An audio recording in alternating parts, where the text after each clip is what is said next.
You're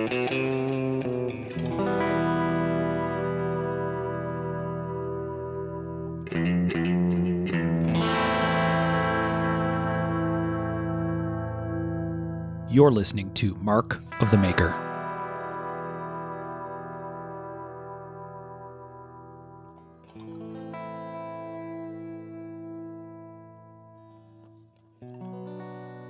Hey everybody, I'm Mark Steiner and you're listening to Mark of the Maker, and this is episode 59 of the show.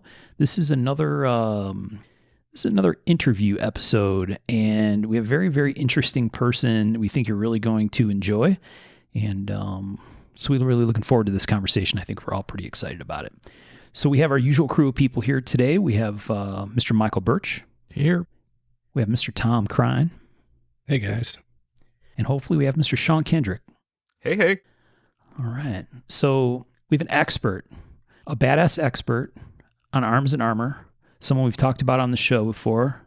I forgot to ask her how to pronounce her name, so I'm probably going to say it wrong. Rachel Parikh. You said it perfectly, Mark. Oh, wonderful. Perfectly. Welcome to Mark of the Maker, Rachel. Thanks for joining us.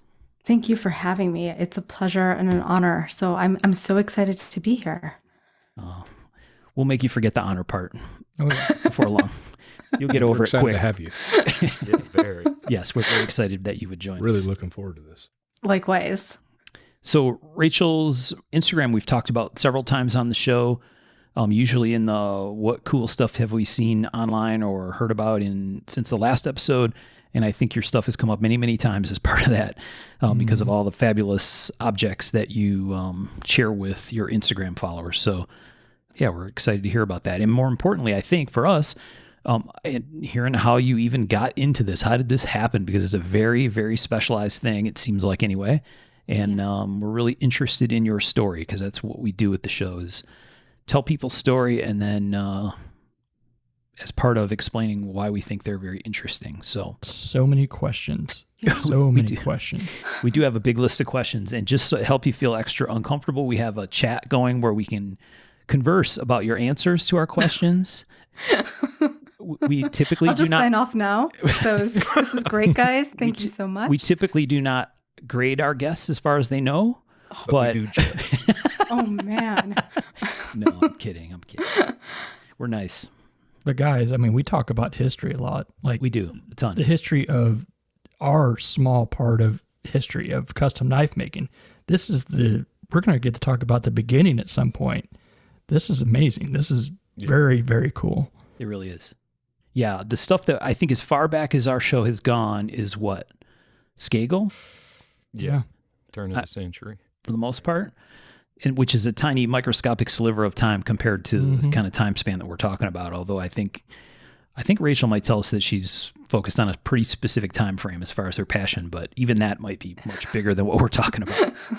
Yeah. Yeah. Cool. So we want to teach people who you are. So tell us, where did you grow up? Were you part of a big family, small family? What was your whole situation? I was born and raised in a suburb north of Chicago. In fact, I am talking to you guys from my family home in Chicago under 3 feet of snow. And I come from a small family. It's just my parents, my younger sister, and our dog Freddie. And I've always been interested in art. Both my parents really were into cultivating a appreciation and love of art. My mom even told me that she used to, when she was pregnant with me, go to the Art Institute and go in front of paintings and tell me about them. So it really shouldn't have been a shock. Yeah, it really shouldn't have been a shock that I was like, I'm not going to go to medical school like a good Indian child. I'm going to go into art history. It was really, they were setting me up for that. So they can't really blame me, really. But right. It's your fault. It's all your fault. That's really cool. And Chicago has some really good museums too. So fantastic museums. Yeah. And I mean, such a huge arms and armor collection here in Chicago. But I have to admit, and you can knock me off of this podcast, but when I was younger, I wasn't really into that material when we would go through that part of the Art Institute, which was kind of this They just refurbished the Arms and Armor galleries, which look amazing. But way back in the 90s, it was part of this kind of long, glorified stretch of hallway with beautiful wooden and glass cases that held suits of armor. And the boys obviously during field trips would always stop and admire them. And the girls were always like, when are we going to go look at like the Impressionist artists? So I was definitely part of the Impressionist crowd. Now I'm like, when are we going to go see the weapons? Why are we looking at Monet's haystacks? He painted them like 5 times. That's enough. Right. So Get over it already. Get over it. Yeah, exactly. So fast forward, I got my PhD from the University of Cambridge in the UK in 2014. God, that feels like ages ago now, in the history of art. And I focused on South Asian and Islamic painting. So I was a painting, works on paper, manuscripts person. So Arms and Armor, again, was not in the picture, really wasn't actually my area of focus. And then after I finished my PhD or was kind of in the process of submitting it, I was at the Art Institute of Chicago on a year-long project working in the Asian art department when I was approached by the Met to apply for a 2-year position in their Arms and Armor department to research and catalog their South Asian and Southeast Asian collection, which consists of approximately 1,500 objects that hadn't been properly cataloged since their acquisition in 1936. So it was. I don't mean to interrupt. No, but I'm going to anyway. But what? Teach us about how. Okay, so your parents instilled an interest in art in you very early, all the way to the womb, apparently, which is awesome. And Chicago Art Institute is, my wife and I have been a couple times, and it's just mind blowing. I think museum. Yeah. So was art part of what? Like, did you study art in like high school and when you were younger, or in college, or was it more like did you come at it from the history perspective, or how did you get into art as a PhD topic? Okay, it's like it's another long convoluted story, so I apologize, but art was always my favorite class growing up in school. In high school, I took just art, and that was again my favorite class, just being able to paint or do pottery, or we did a stained glass course, which was pretty cool. And then in college, like a good Indian child, was like, I am pre-med. So I was taking all of my biology and organic chemistry classes. And then, in college, you have that humanities requirement. So you have to take something. So I was like, I love art. Why not take an art history class? And it was a class on Baroque ceiling painting. And I sat in that class thinking, oh my God, you could study this and major in it. And I was like, this is what I want to do. And I remember telling my dad, and he was like, please tell me that's another form of medicine. I was like, no, no, it's not. Oh, boy. But my parents were incredibly supportive of me going into the arts. They're incredibly supportive of me hoarding my masses of books, and they kind of turn a blind eye every time Amazon Prime pulls up in the driveway, and they're like, did you get more books? I'm like, yeah. So they've been wonderfully supportive and super encouraging and super cool. Yeah. They're great. They're great parents. I'll keep them for a while. Not trade them in anytime. Not trading them in anytime soon. Yeah. So you touched art history in undergrad. Yes. And then how did you end up, like, what was the path to Cambridge? Like, how did you end up at Cambridge? Yeah. So I applied, actually, my area of focus in undergrad for art history was Italian Renaissance art. And I had applied for a master's program at the Courtauld Institute of Art in London, which it's like a school just for specializing in art history and art conservation. And it's prestigious. And I was like, that's where I want to go. And so they have these very specialized master's courses. In fact, mine was called Art in Florence During the Age of Lorenzo the Magnificent. So very specialized. Yeah. And during the course, I was like, I like Italian Renaissance art, but I can't really look at any more Madonnas and children. I really just need something else. And so after my master's, I was kind of at a crossroads. I was like, do I continue with this or do I try to go back to medicine?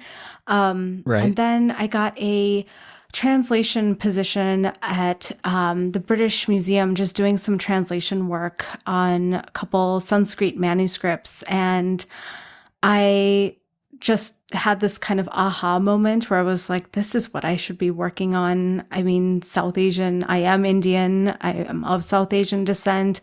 I speak and read the languages necessary to study this. I grew up with the culture. This is really what I should be doing. And I find it as, my parents are immigrants. So I found it as a way of connecting to my culture and our heritage and being part of the preservation of that. That's awesome. So yeah, so I applied for an MPhil at Cambridge, and I crossed fingers and toes that I would get in, and did, and decided to just focus on South Asian art. And I had the most just wonderful and supportive supervisor, Jean-Michel Masson, and my advisor, Duncan Robinson, who just supported every part of my MPhil. And then when I got into the PhD program, my PhD.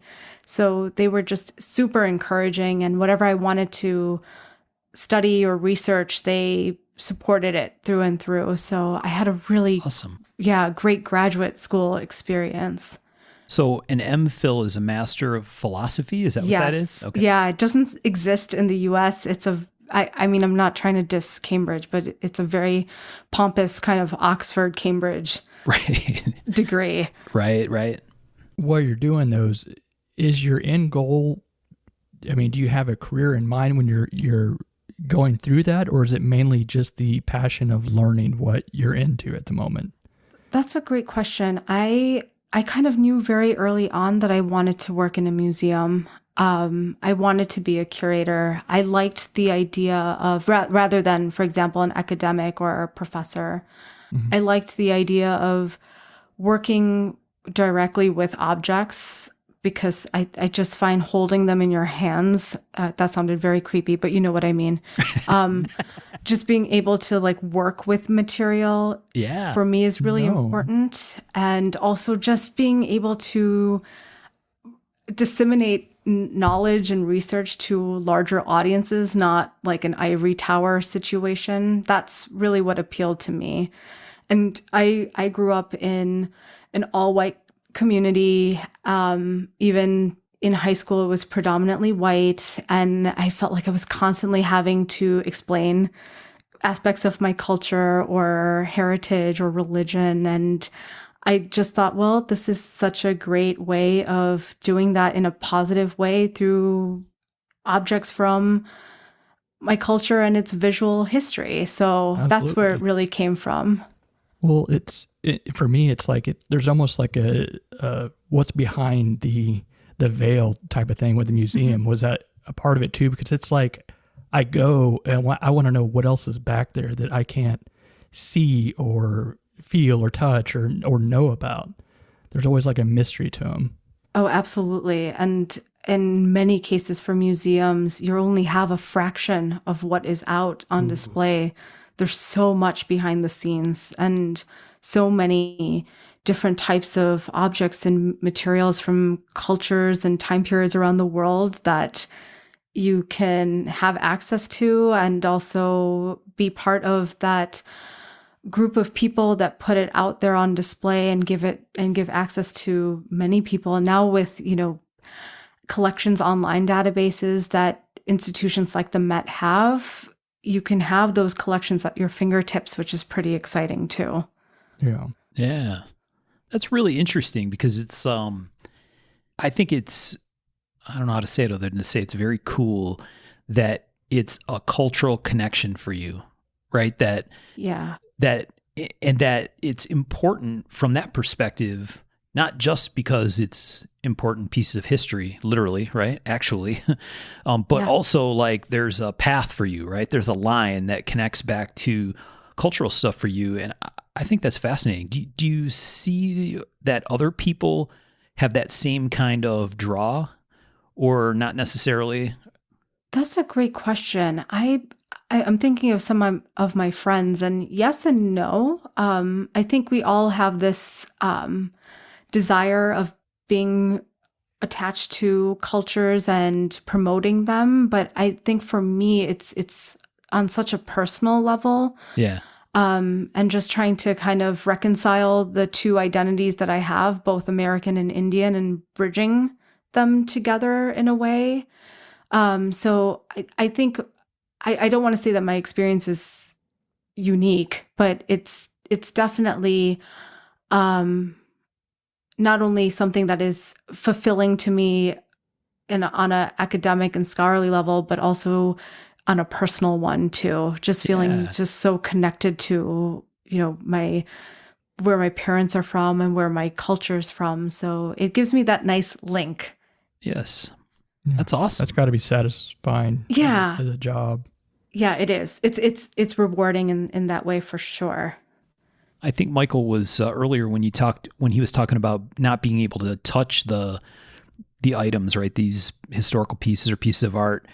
And you talked about how that was part of what made it interesting. Yeah. And that's part of what these guys do for a living, right? It's all hands-on. I mean, not all, but the majority of it, right? Aside from the design piece. And even then you could argue that it's still hands-on, but. Yeah. Yeah, I definitely resonated with what you were saying about hands-on, working with your hands and actually being able to touch stuff. Yeah, exactly. It just touching it, holding it. You feel, this is going to sound so cheesy. You feel just so connected to the history and the object. Yeah. And also, I think working with objects, you get a better understanding of the context in which it would be used or how it would be held. For sure. For example, our armorer at Worcester Art Museum, Bill McMillan, who is a fantastic human being, but just an equally fantastic conservator. I remember the first time I met him while I was a fellow at Harvard from 2016 to 2019, and we were in storage at Worcester, and we're looking at some objects, and he just put this weapon in my hand, and he was like, "How would you hold this? How would you use it?" And based on the way that it was executed, the weight distribution, the dimensions, you kind of instinctually can figure it out. And that's what he was trying to get at, was that you can use your instinct and your intuition to figure out how these objects were used and held. And it was such an enriching way to learn about historic arms and armor, and an exercise that I definitely still use to this day. Like if I come across something where I'm not sure what the context would have been in, just holding it in my hands and trying to maneuver it in my hands, obviously as gentle as possible because it's still an art object. Right. I'm certainly not swinging it around in storage, but just, Boo. Yeah, I know. That's what I tell people too. That's right, exactly. Good way to cover it up. We're with you. No, we won't tell. Not testing it out on colleagues or anything like that. Some of those, though, you could just, you put them in your hand, or you look at them, or you can feel them, I'm supposing, and you could tell that they were built for war. They were built for devastation. And absolutely. Like a few of us went to the Met, whenever that was, 2 years ago. Times changed. And I 100% understand, the behind the glass and the reason, but you're just like, I want to feel that. I'm big on textures, the balance, and finding out. And I bet you could feel the gravity of its history. Even talk about sounding cheesy, but right, you have to a little bit, right? I mean, totally. I think my cheese rubbed off on you, but absolutely. I couldn't agree more. I remember one time I had invited Bill out to Harvard Art Museum because we had this really interesting all steel mace. It's all one piece. It's pretty impressive. And the thing was so heavy. We weighed it. It was just over 9 pounds. I mean, I have like T-Rex arms, so anything like above a few pounds is too heavy for me. But this was really heavy. And he was like, put it in your hand, how do you want to hold this? And I kind of dropped it to my side, and I naturally started to slightly swing it. And then it dawned on me that it was a mace that was used to kind of swing in an upward motion to hit someone in the face with, and that impact would have just completely crushed this person's face. And as soon as I realized that, the blood drained from my face, and Bill was like, "Do you need a moment?" I'm like, "Yep." Wow. I do. So it's through just like the touch and holding these things, you get a lot more information than just reading about them in a book and hypothesizing what they could have been used for. Were they used for war? Were they not? So I find those kind of experiences with the objects so important for research, and also disseminating that research and knowledge to other people so that they can learn about those materials too. Yeah. Well, not to minimalize or diminish the importance of things like paintings, right? That's a whole other kind of experience, right? Where, Absolutely. I mean, my experience always has been, okay, I see photos of a painting online. Yes, it's nice. And then, the one that really kind of completely exploded my brain was my wife and I walking into the modern art section of the Chicago Art Institute. And she was kind of rolling her eyes like, oh, I don't like this kind of art, right? This is not my thing. She's thinking abstract and whatever. And we walked up to one of the massive Jackson Pollock pieces. Yeah. that hangs on the wall. And I was blown away. So I was just kind of standing there like, whoa. And I looked at her, and she had this look on her face that I thought was fascinating, because she was like, oh my God, I don't like this kind of art, but this is unbelievable. I don't know why, right? But you feel it just standing there. So there's really cool pieces of that with visual art, but the whole added dimension of not only is it beautiful to look at, but right, this is like you said, something you can hold in your hand. There's like a very visceral piece. Exactly. Of it, right? Exactly. It's like it goes beyond it just looking visually appealing to it being tangibly appealing too. Right. Oh, that's really cool.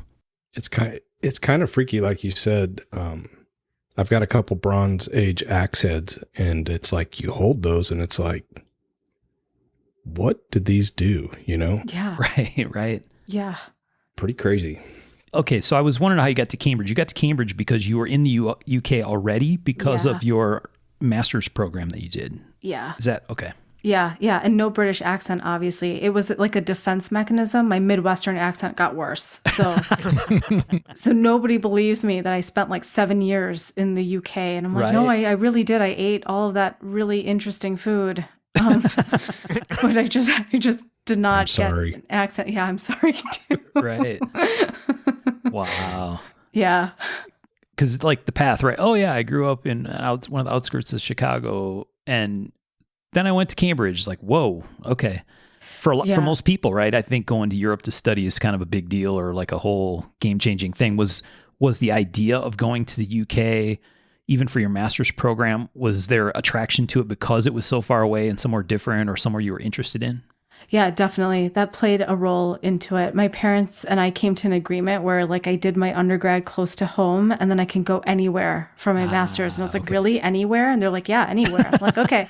All right. I thought this would Let's be a great. go. Yeah, I thought it would be a great experience. And I really wanted to go to Cambridge because the PhD programs in the UK are very different from the US. Okay. The US ones are much longer. They're 8 to 10 years. PhDs in the UK are 3 to 4. And that's also because you kind of start, if it were on a timeline of a US PhD, you kind of start at the tail end of it. Like you're ready to work on your dissertation. You know what you want to work on.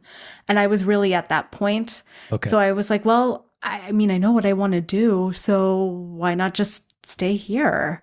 Right. And yeah, and that's, for me, it just logistically made more sense. Yeah. You didn't have to develop your way into figuring out what you wanted to explore in your PhD. You already had a path, a plan. Yeah. I already knew what I wanted to work on. And that immediately got diverted once I took my Met Fellowship, I was like, oh, I love painting, but this Arms and Armor definitely took over as my passion. So that was in that transition. The Arms and Armor stuff came in your between your master's and your time at Cambridge, or no, it came after I finished my PhD. Yeah. Okay. Yeah, so I was already like deeply entrenched in South Asian and Islamic painting, and then when this Met Fellowship came up, I thought, well, it's not my area, but it would be a great opportunity not only to expand my knowledge in the field of South Asian art, but also to gain work experience at another major museum. Because as I said, when I was approached for this fellowship, I was already at the Art Institute working on a 1-year project. So I thought when I got the fellowship at the Met, I thought, oh, this is a great opportunity and I have to take it.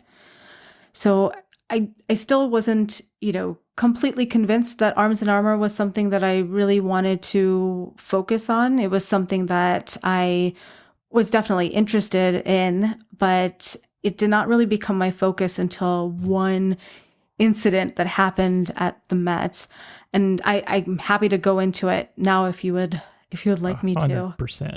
Okay. Yeah. So there was their then armorer, whose name is Hermes Nauer, kind of took me under his wing after a couple months of me starting the fellowship. And Hermes definitely lived up to his name. He's this incredible, like godlike figure with institutional memory and knowledge that is just invaluable. And the way he worked on objects was just so effortless and yet so meticulous, and it was just so much fun to watch him work on objects, whether they were daggers or they were male shirts. It was just like magic. It was watching these objects just kind of take on a second life. And so Rachel, for people that don't understand, what does work on look like? Like for us, we're thinking, oh my gosh, just touch it at all or pick it up is... You know what I mean? That's one thing, but like, what does work on mean in this context? Oh, yeah. Yeah. So he, as a conservator, he's really working on the preservation of these materials. So he would be working on cleaning them, removing any kind of trace amounts of corrosion, for example. And each museum, I should mention, has different policies on conservation. There are some places where they are like, I want to make... at least I'm talking about paintings, really. I want to make paintings look brand new. And then there's some places that are like, well, the age of a painting is part of its history, right? So I don't want to really completely make it brand new, but I do want to conserve it so that it's not suffering from any major losses. Yeah. And Hermes's approach was just to make it so that it restores it to its glory, but not to the point where it looks completely brand new, that it does have its implications of history. Okay. And so he would sit at his bench. He would wear these magnificent goggles that made his eyes look 100 times bigger than his face. And he would sit with cotton swabs and gently clean out nooks and crannies of jewel-encrusted swords, or he would work on cleaning individual rings of a male shirt and just watching like the rust kind of magically melt away. Obviously not magic, but it's Hermes. With a name like that, it is going to be magic. So it was just such... It was huge for me to watch that. It was just like he was being part of that history of protecting and preserving these objects. And he really just fostered this deep appreciation for the material and in me. And I remember he would pull out objects in storage. He would take the time to explain how they were created, how they were made, what the artisan did to execute exquisite details. And it was really hard not to develop a strong admiration and awe for the skill, technical innovation, and artistic virtuosity that went into producing these objects. Yeah. And that's something that I usually try to emphasize. Like, for example, on my Instagram is how, like the artist should be really just lauded for what they've done and what they've produced, because the details are either bewildering or exquisite, or how did they even do that? So Right. I remember we looked at this sword together, and it was, and it still is, on display in the South Asian and Islamic room in the Arms and Armor galleries. And if you want to look it up on the Met's website, I didn't memorize this, I had to write it down. The accession number is 23.232.2. And it's this sword, it's a composite. It features this 18th century Indian jade hilt, a 16th century Iranian blade, and its embellishments, which include gold and gilt brass mounts, a tassel of pearls, large emeralds, and an inscription on the blade that's encrusted in the tiniest diamond. So super casual. Right. They're all were created in like 19th century Ottoman Turkey. And the sword is exceptional. But what I found so interesting was actually the scabbard that belonged to it. And it was produced also in 19th century Ottoman Turkey.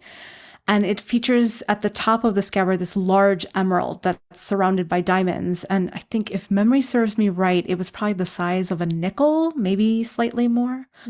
And Hermes was telling me the story behind conserving the sword and the scabbard. And he said while cleaning the emerald at the top, he noticed that it seemed a little bit loose. And so he carefully continued to clean the emerald, and he realized that it was actually hinged. And when he opened it up, it revealed the secret compartment that held a gold coin of Suleiman the Magnificent, who ruled Turkey from What? From I think like 1494 to 1566, 67.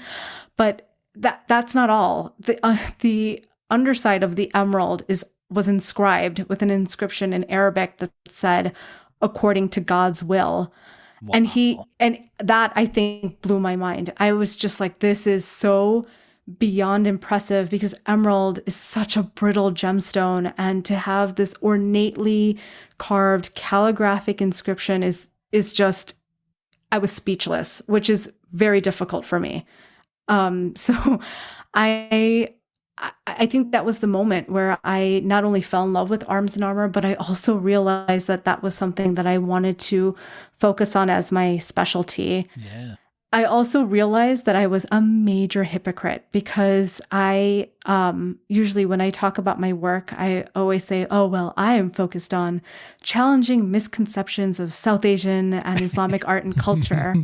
And then I realized I was playing into misconceptions of Arms and Armor being these objects that are only associated with war and violence and conflict, and they can't be admired for their beauty and their craftsmanship. And I was like, oh, Rachel. That is some serious Indiana Jones business right there. Yes. Right? Yeah. Birch was munching on popcorn when you were talking about, and then we hinged back the emerald. And he's like, and then a demon jumped out and he had to fight him to the death. Fantastic.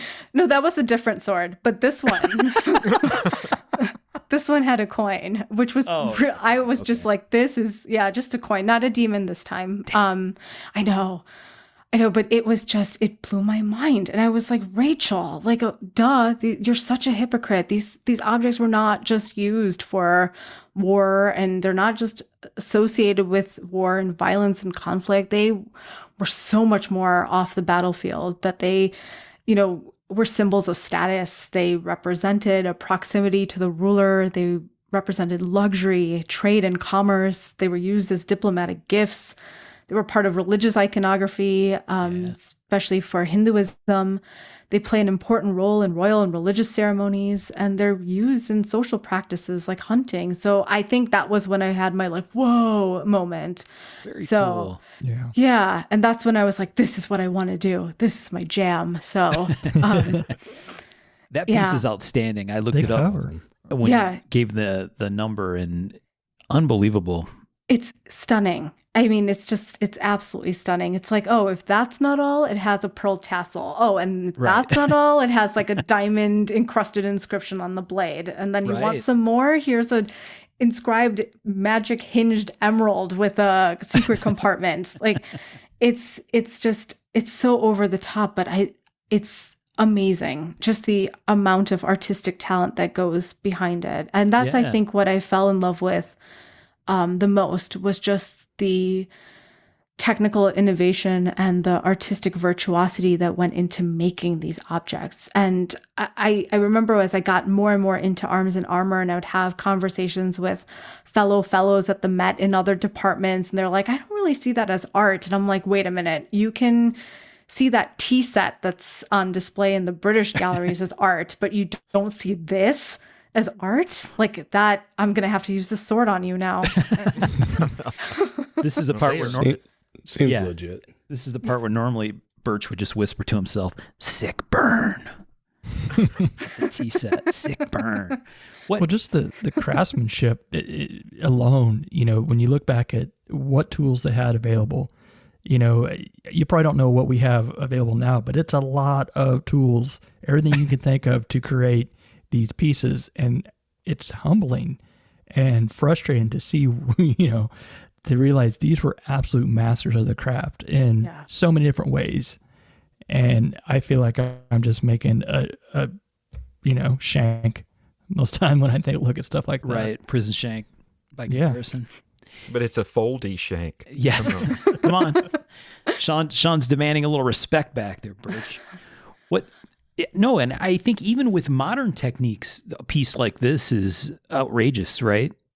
I mean, you could say, oh, well, okay, you could laser etch, reverse laser etch, these inscriptions that are on the back of the scabbard, which are also amazing. Yes. But even then, right? I mean, it would be an outrageous project, even by today's equipment and tool and ability standards, right? Yeah. Yeah, I mean, Yeah, I can't imagine how to make this stuff. I mean, I'm actually trying to design a guitar and I can't figure some stuff out, but If it doesn't have dual muzzle loaders, I'm going to be very disappointed. Yeah. Come on, Tom. no, mine's not going to have the cut and shoot, but yet. that is pretty sick. Pity. Loser. It's a pity. Someday, Tom. Sometime when you're a grown up knife maker. Oh, it's going to be cool. I'll tell you about it. So, Rachel, the back of this scabbard, the front is obviously super decorated, but the back, is this like a big long verse or is this a prayer? What is written on the back of it? Yeah, it's a Quranic verse. So yeah, this sword was refitted and assembled for an inauguration ceremony for Murad V, who only reigned for a few short months. It was like May to August in 1876 before he was deposed. And the irony is that this sword and the scabbard just has so many talismanic features. Like the coin of Suleiman the Magnificent is considered to be talismanic because he was such a popular and well-loved and successful ruler. You have emeralds, which ward off evil eye. They also prevent you from dying from ingesting poison. Oh, wow. The inscriptions are all Quranic, which are meant to be talismanic. And then this poor guy has a nervous breakdown just before his inauguration, and then he's deposed 3 months later. Oh, geez. So like put in even with prison. all those talismans, yeah. And he was in prison, I think, like until 1904. Yes. Yeah. So I mean, with all those talismans, they still didn't work. But yeah, those are all the interesting features of this sword. So yeah, it's an entire inscription from the Quran on the back. Wow. So one of the cool things to me is that it's a Wootz blade also. Yes, Yes. Ah. Getting ready to say, is that a Wootz blade? Because Yeah, it is. it It is. is. So active. Yes. I'm so, I don't know. I really want a Wootz blade very badly. Well, yeah. I'll Tom. try and sneak one out for you. They're available on the market. I mean, what? Right. I don't know who said that. I don't know either. We'll edit that out. I appreciate it. We keep that between us. Yeah, please. That's pretty wild. I didn't even realize that. You know what the best part is about these pictures? It's like, oh, you open up this nice page in the Met. It's this nicely formatted thing. Wonderful. Oh, I can look at a big picture. And then I hit the plus Yes. right? To zoom in on it, and then it's like, oh my God, holy shit. Yeah, it's Exactly. unbelievable to look at. Details Yes. on details on details. Yeah. Exactly. I mean, you could spend years, I think, studying the one piece. Yes. That's just simply amazing. And that's what, I don't know, I envy what you get to do, whether you've worked hard to get to do, but that is an amazing job that you have. Thank you. I enjoy it very much. I mean, I felt that way about South Asian painting, is that every time I would go back to even a single painting, I would find something new to appreciate and admire. But the same can be said for these objects too. Every time I come back to visit them, I'm like, oh my God, I didn't even notice that. Or, I would figure out how they might have, executed that one detail, or have an idea of what kind of stones were used in the settings in gold. Or they're just these endless wonders and treasure troves of information, and you just, every time I look at them, you just get this deeper and deeper appreciation of the craft. I bet so. Very cool. Okay, so that was your aha moment. That was it. That was Boom. it. That was it. I mean, that hinged emerald did it for me. Yeah.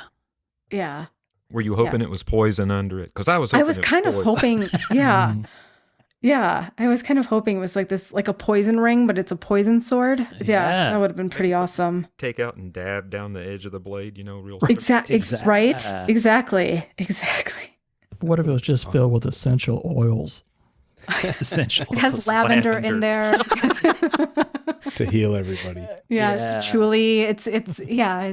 Well, that would be the lamest sword ever. No, Inaugurations are stressful. right. Yeah. Breathe deeply from below the emerald. Yes, That scabbard smells like a dead show, man.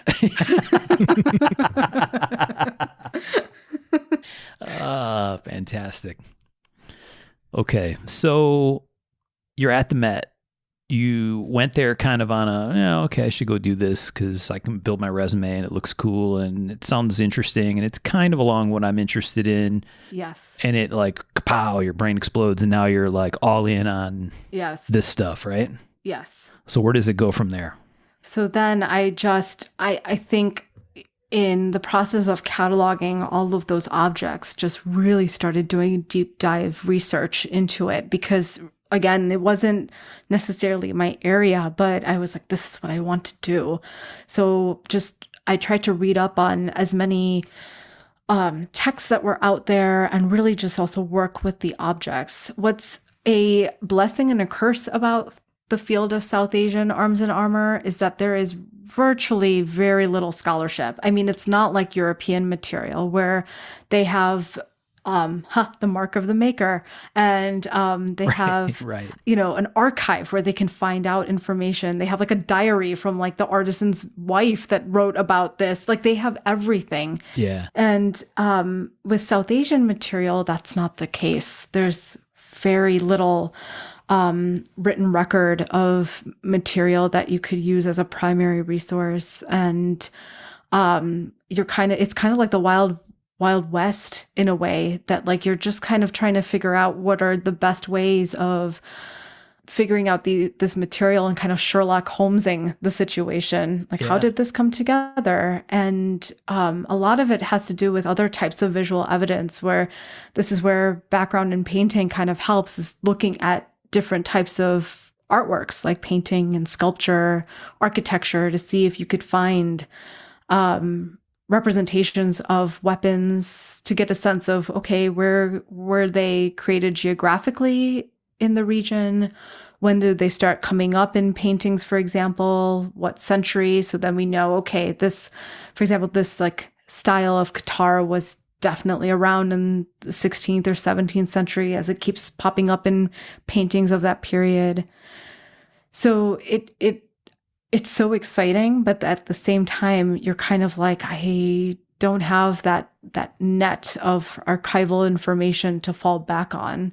Right. So it's such a young field with very few people that are working on it. So, I mean, in that sense, fantastic, but then you're also like, I'm short on what I can rely on as in terms of resources. So a lot of it is just like researching and re-researching, and then you have an hypothesis, and then you'll come back to it months later and be like, wow, you were wrong. And and that has happened many times with things that I've worked on where I'm like, this has to be it. And then like a couple months later, I'm like, oh, Rachel, you were so young.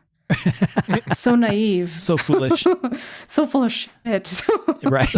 So why no literature? Why so little literature? It's the same thing I was going to ask, Michael. The Why is it that Ottoman there's not stuff about it? coming through, and or turmoil or war or what? Yeah, I think a lot of that has to do with it. There's turmoil, political turmoil, war, British colonialism.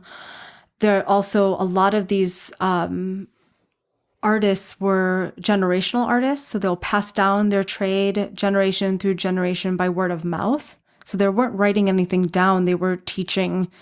It was hands-on teaching, and a lot of them kept their trade secrets a secret. So they didn't want to write anything down. So that's also an issue, and a lot of things were destroyed or not circulated. So there's so many variables that go into why there isn't much written primary resource material out there. Interesting. Yeah. Yeah. And also from just an archival standpoint, I mean, museums in India have archives, but they're very difficult to access. They're not online like the way a lot of Western museums are. They're starting to get to that point, which is really exciting. But a lot of it is just you being in that space and looking through what they have and hoping you come across something. And that was even the case during my PhD, was going to museums in India, sitting in archival rooms and poring over manuscripts, hoping I would find that like one sentence that just, was like the point of my entire PhD. So Yeah. it's hard to know what actually is even out there, because there's no cataloging system yet, like the way we have at larger libraries and institutions in Europe, for example.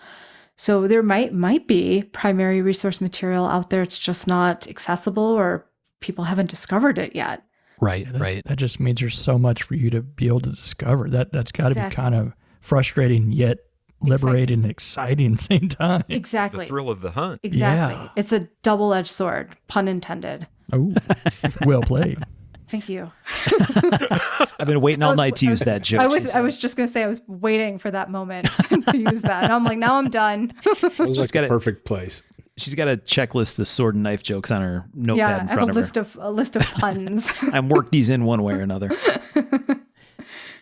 No, that's really interesting. I never really considered that piece of it or thought about that aspect of it, right? That in reality, most of these things, like you said, like this piece, right? Okay, obviously this is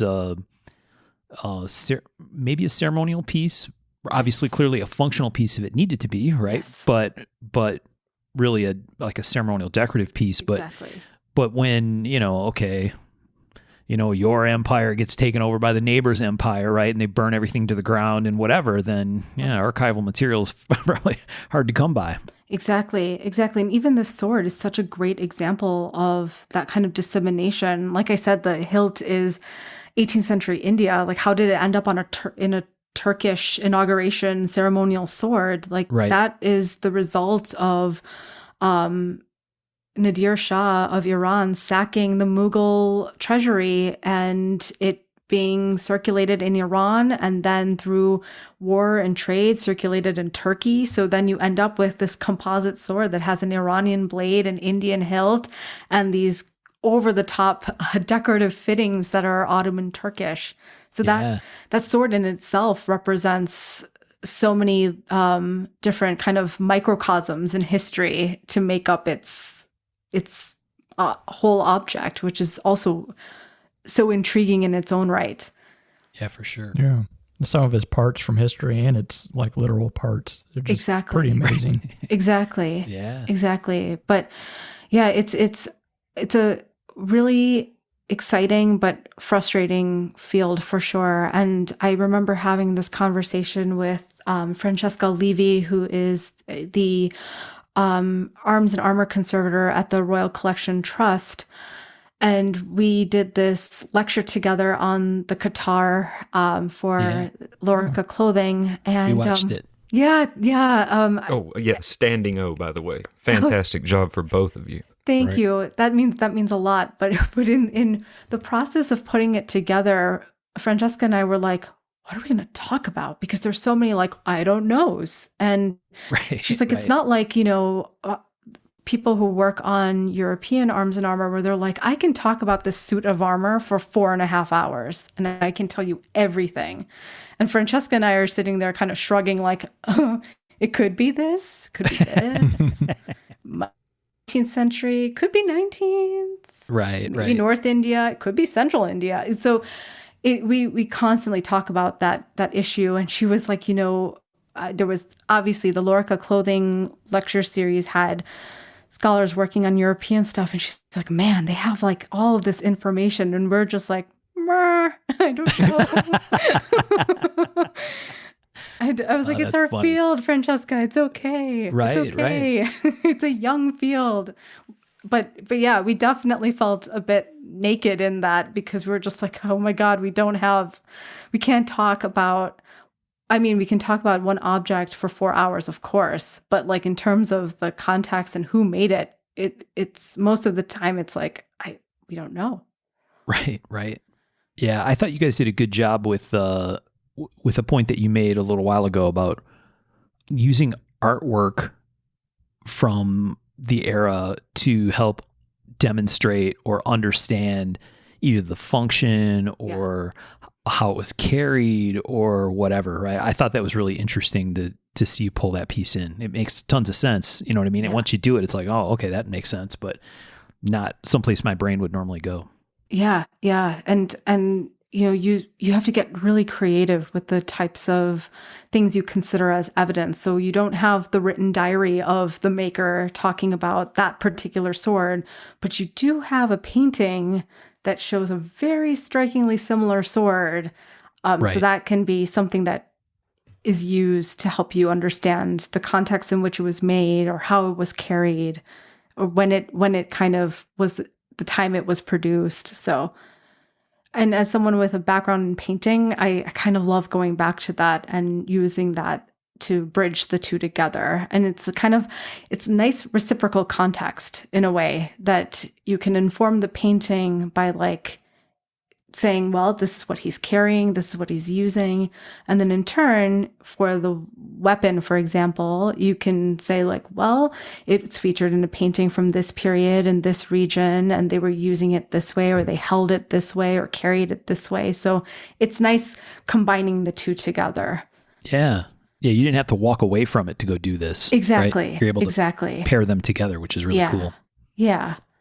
So, okay, you had this big aha moment. You're at the Met, which has this pretty fabulous collection of stuff. You're learning from someone, right? Kind of getting some inspiration. And so what happens next in the story? So after my fellowship at the Met, I went on to Harvard Art Museums, and that was a different type of fellowship. That focused on, we went right back to painting, and they have a fantastic collection of South Asian painting, and they had a handful of South Asian arms and armor objects. So that I was very pleasantly surprised to see and work on while I was there. But really, I loved working on the material at Harvard, but what was so exciting was being so close to Worcester and having the opportunity to go out to the Worcester Art Museum, which is home to the Higgins Armory collection since 2014. And it's the second largest arms and armor collection in the country, next to obviously the Met. And that's when I met our armorer, Bill McMillan, and the curator of arms and armor, Jeffrey Forgang, who he's the most modest person, but he is such a force in his field, just an absolutely incredible scholar of medieval Arms and Armor. And I used to go out as much as I possibly could to spend time with both of them and to go through objects and storage. And as I mentioned earlier, Bill would put things in my hand and be like, what do you think this was used for? How do you use this? And from those exercises, I just learned so much. And just even having conversations with Bill and Jeffrey, we would just sit and pull out an object and just talk about it. And in those conversations, we would hypothesize, would discuss its context. And there was so much that would come out of those discussions, and so many interesting questions that were posited, that I think those experiences of talking to fellow colleagues and, again, being hands-on with the material really helped deepen my knowledge of the field, but also just, continue to support my love affair of Arms and Armor. Yeah. So it was like your side interest almost, right? Yeah. When you were at Harvard. That's pretty interesting. Yeah. And I wanted just to continue in some way, shape, and form, having that connection to Arms and Armor. And then I just started my position at the Worcester Art Museum as the assistant curator of Asian and Middle Eastern art in, oh my God, it's almost been a year. Yeah. Last February, on the 18th. So being now part of that museum and being able to work with Bill and Jeffrey, who I look up to immensely, as I do with Hermes as mentors, it's a dream, just being able to collaborate with them. And I mean, with the pandemic, unfortunately, I haven't been able to see the collection, nor have I really been able to see my own collection. Yeah. But I look forward to actually being in that space together and working together on the material. Yeah, really, really cool. Do you think, so those discussions you talked about when you would sit with them but it's, the whole thing is a very academic thing, right? The idea of we're going to sit around, we're going to pull out some pieces. And do you think those conversations, I assume part of it is them wanting to share what they know and like teaching moment kind of stuff. Mm-hmm. And probably part of it is, like you said, the whole concept of what you're doing is really hypothesizing, right? In the lack of a ton of evidence, what exactly, how this was made or what it was used for or whatever. I don't know. That's really fascinating that you could have those discussions. Do you think it was a combination of those things, teaching stuff, and maybe we can put our heads together and come up with? That's exactly what it was. Okay. Exactly. And then, Bill brings his conservation experience, Jeffrey his scholarly experience, and then me as a fledgling in the field.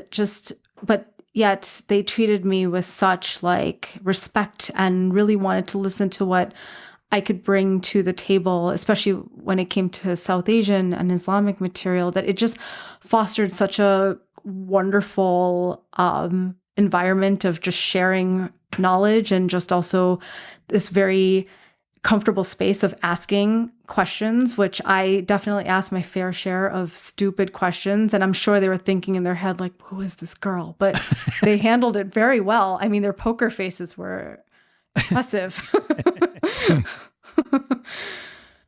So you mentioned that Bill was more, his specialty is European, right? Yeah, both Bill and Jeffrey, their areas of expertise are more European. So I actually was asked to come out to help them catalog their South Asian and Islamic material while I was still at Harvard. And this is obviously before I joined the team at Worcester.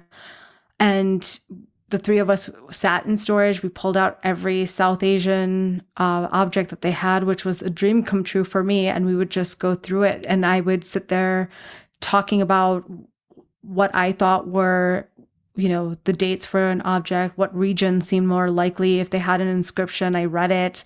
So it was a really great opportunity for working hands-on, but also collaborating with them, getting their major Arms and Armor gallery installation to a level of preparedness as they move forward on that project. And I think the new Arms and Armor galleries, which will feature open storage, which is super exciting. So everything will be on display. I think will open sometime in 2024. So this was part of that. This was a very small part of that major project. Yeah. But even like, not only are you learning from them in a maybe mentorship or just as a younger, person from what they've learned, talking with someone else from a different background, or you may find clues to your own, stuff from just talking with them. Absolutely. It's got to be not just a, this is how the museum works, this is how whatever. I mean, you could find something that they say or show you, or a process that relates to what you're working on. Exactly. And that's got to be just, to me, it'd be fascinating just to listen to those conversations. Oh, I probably wouldn't absolutely. understand any of it, but I bet it's fascinating. No, you would. And then I'd ask some dumb question, and even you would be like, my God, this girl. So it totally fine. Beat it, get back to Chicago. Yeah, exactly. It's like, what are you doing here? Get out of here. But even like, there are times where Bill will play devil's advocate, where I'll say like, I think it's for this. And he's like, really? Do you? I'm like, I don't know. Maybe. He's like, well, did you consider B instead of A? And I'm like, oh my God, that yeah, now I do. So that comes up a lot. So and even Francesca will always play devil's advocate with me, which I love, because I'll bring up something. I'm like, this was definitely ceremonial. And she's like, are you sure? I'm like, maybe. Well, I think that's important, because I bet it's easy to fall into like a confirmation bias loop where you're like, 100%. this is what I'm studying, so this is what it has to be, as opposed to, and I bet those, in my mind, very academic discussions are just mind opening, and allow you to see other possibilities. 100%. I remember this time Francesca and I were talking about a guitar that was had so much gold detailing on it. And I was like, this has to be ceremonial. And she's like, well, why though? In Europe, these suits of armor that were used for joust would have gold, they'll have silver, they're like etched with the finest detail. And then they would be completely banged up in a joust. She's like, it's like crashing a Ferrari. Right. And they did that. Why couldn't they do that in India? And I would just sit there with my mouth like agape and eyes wide. I'm like, oh my God, touche. So we would have those conversations all the time. And I feel like I'm a much better scholar for it, because I think it's so important to stay open to different ideas and perspectives as you continue to learn in this field. And that's actually the best part. I bet it's hard not to continuing look learn. at it through like 2020 eyes, or stuff that we think is important may not have been important to them. Exactly. Or from like a Western context, for example. Yeah. Yeah, that continuous learning thing. I think that hits a lot of people, even when they don't realize it, right? I mean, for me as an engineer, that's the thing that keeps it interesting for me at work with what I do, right? And I've said that before, right? I'm going to keep going in there until I don't learn anything anymore, and then it won't be nearly as fun. Yeah. Right. But the idea that at the end of the week, right, it's like, wow, I learned a bunch of stuff this week that I didn't know, or broke misconceptions, or, realigned kind of my perspective on stuff. And it's really rewarding, right? That's the real money in the job. Right. Exactly. And going back and just being like, okay, that's something that I've said, but I don't necessarily agree with, and that's okay. Right.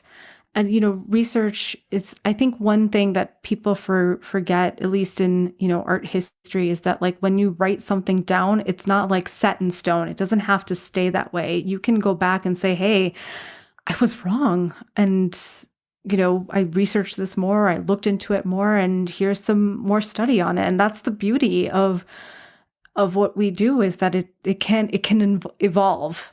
And it doesn't have to be stagnant. So I think that's an important thing to remember. And that I also feel that whenever I'm working on something, I'm like, well, this is what I believe now, and I wonder a couple years down the road if I'm going to feel the same way, or even a few months down the road, am I going to feel the same way about this object? Yeah, it seems like, and Michael's going to laugh when I ask this question because I tend to like to be correct about things. It's just kind of a thing. What? Yeah, I know. Hard to believe, right? But that seems like a huge thing that I would imagine lots of people, even in your field, struggle with, or maybe that's part of growing into one of those positions, or maybe not ever growing out of that kind of perspective, right? That once you take a position, it's a point in time, not an absolute. Exactly. And if you can't consider it a point in time and not an absolute, then that seems like that would box people in from a research perspective and start to create constructs that get difficult to justify at some point. Absolutely. I remember when I wrote my PhD and I was like, this is it. It's done. And then when I started working on getting it ready to publish into a book, and I had to return to some of my research. I was like, Rachel, you fool. Like, what were you talking about? So like it happens. So there was a point where I was reading this paragraph and I kind of like shrunk into my chair where I was like, oh, I can't believe I wrote that. But, your accessibility changes and it gets better and better. At least for me, my language skills have gotten sharper, like research has gotten wider. So new information is always going to come up. And I could have spent even more time getting that manuscript ready for publication. My editor was like, it's time to let it go, Elsa. So it will, you can even go back and look at other books and just say like, wow, that scholarship has definitely changed. So I think it's good that keeping an open mind about things and not boxing yourself in is key, especially for a field like this one. Right. Do you come across quite a bit of ego in that sort of job? I mean, that seems to be like that would be something that would really hinder, having an open mind and stuff like that. But do you find some people that are the experts on their field, do you find quite a bit of ego there? It's a trap.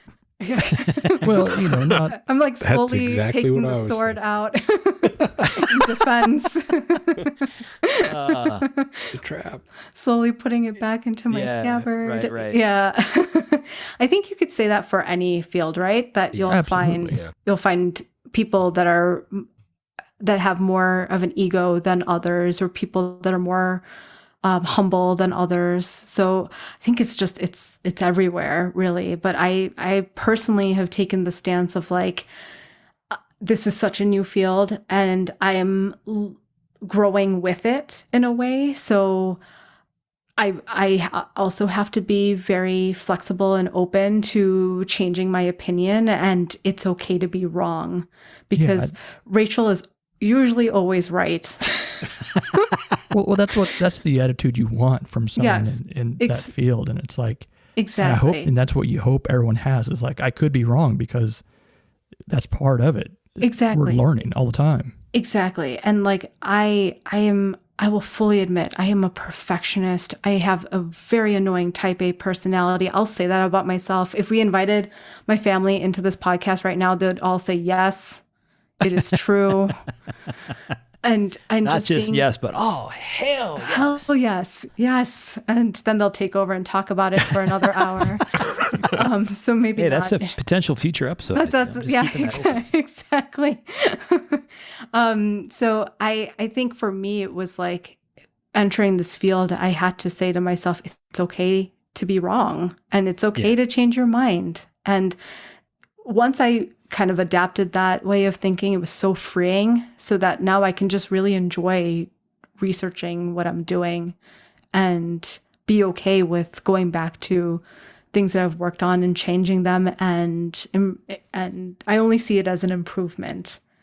In some ways, I tend to think of it as a maturity thing, right? Where you kind of get to the point that you realize, oh, it's not about being right. It's about, keeping the door open so that we can learn something more. And that maturity might be the wrong word, but that's the way I think of it. Yeah. Like some old ass dipshits. You got to think about it as becoming more right. There you go. Yes. Yes. Yes. Sean's furiously rubbing his hands together. I have the potential to become more right. More Yes. right. More right. Exactly. But I think there's the reality is that, like you said, in every field, there are people who don't see the value as I learned something. And not only was it okay that I changed my perspective or my take or my understanding of this piece, right? Or this situation or whatever, but instead the value for them or the thing that they really kind of riff on personally is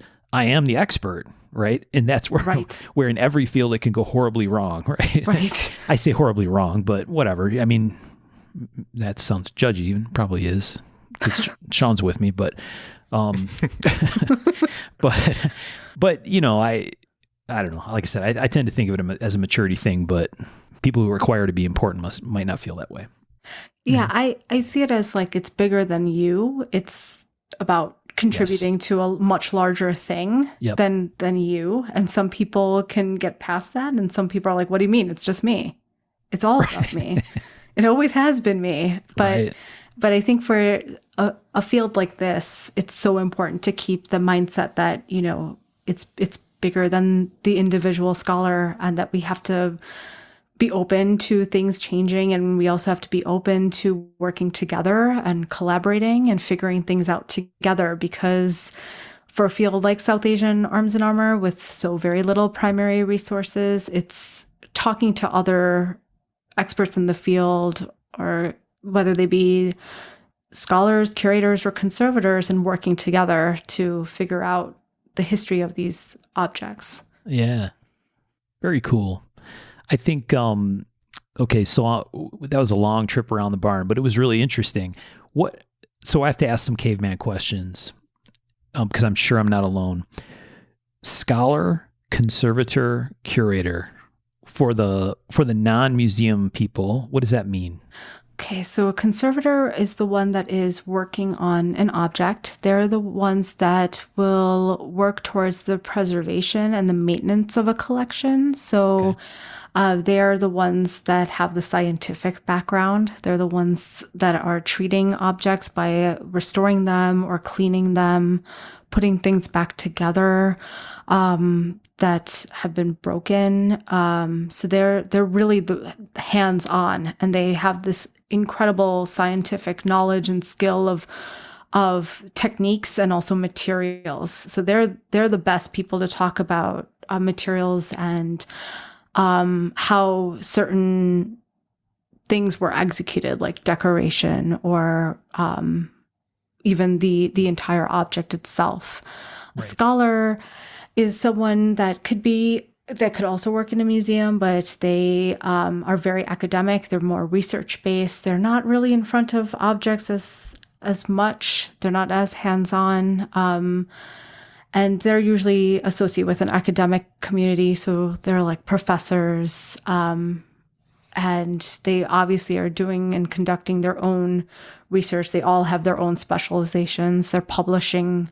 And so, I mean, obviously conservators and curators do too, but they're really producing a lot of publication material, which is usually what comes with the territory of their jobs. Like professors are supposed to be articles and books and things like that as part of their profession. So the scholars are kind of like the how, when, and why kind of people. Yeah, exactly. And curators, I feel, they are scholars, but they're very hands-on with the objects too. Their scholarship is, at least and I'm only talking about art history, is more object-based. And a lot of times you'll find scholars are more theoretical, and that's fine.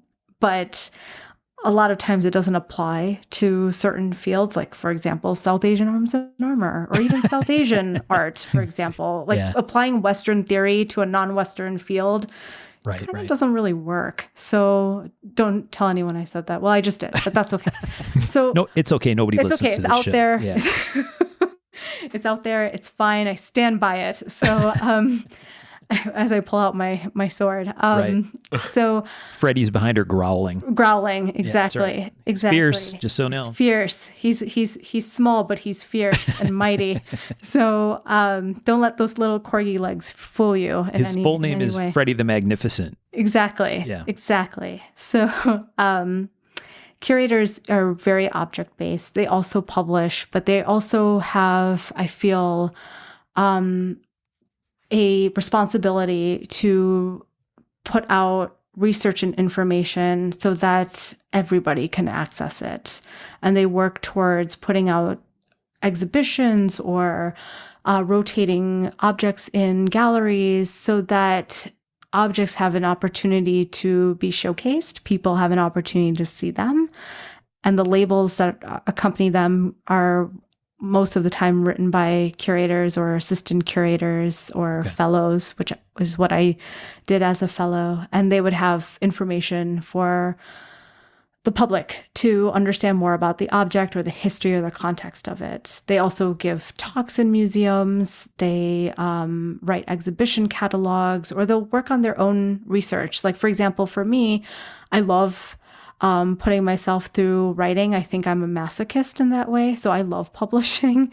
So on top of my curatorial work, I am doing my own research that doesn't have anything to do with the collection, but it's something that I find to be such a rewarding thing, and to be able to contribute to a field that doesn't have very much material on it is I find that a lot of fun. Yeah. So yeah, that's basically art historians in a nutshell. You can go into scholarly professorial work. You can go into curatorial. And then if you have a great science background, which I kind of wish I did not do so well in organic chemistry. I wish I was better at it. I probably would have been a conservator because their job is just so cool. Yeah. So being really able to work with objects and figuring out like how to clean them, or even like making mounts for displays. Yeah. Just seems like so much fun. Yeah. Could live in the tedium of it. Yes, Oh, yeah, exactly. absolutely. Exactly. I find even when I was watching like Hermes or even Bill working on restoring these objects, I just found it to be such a meditative experience. Like, this is nice.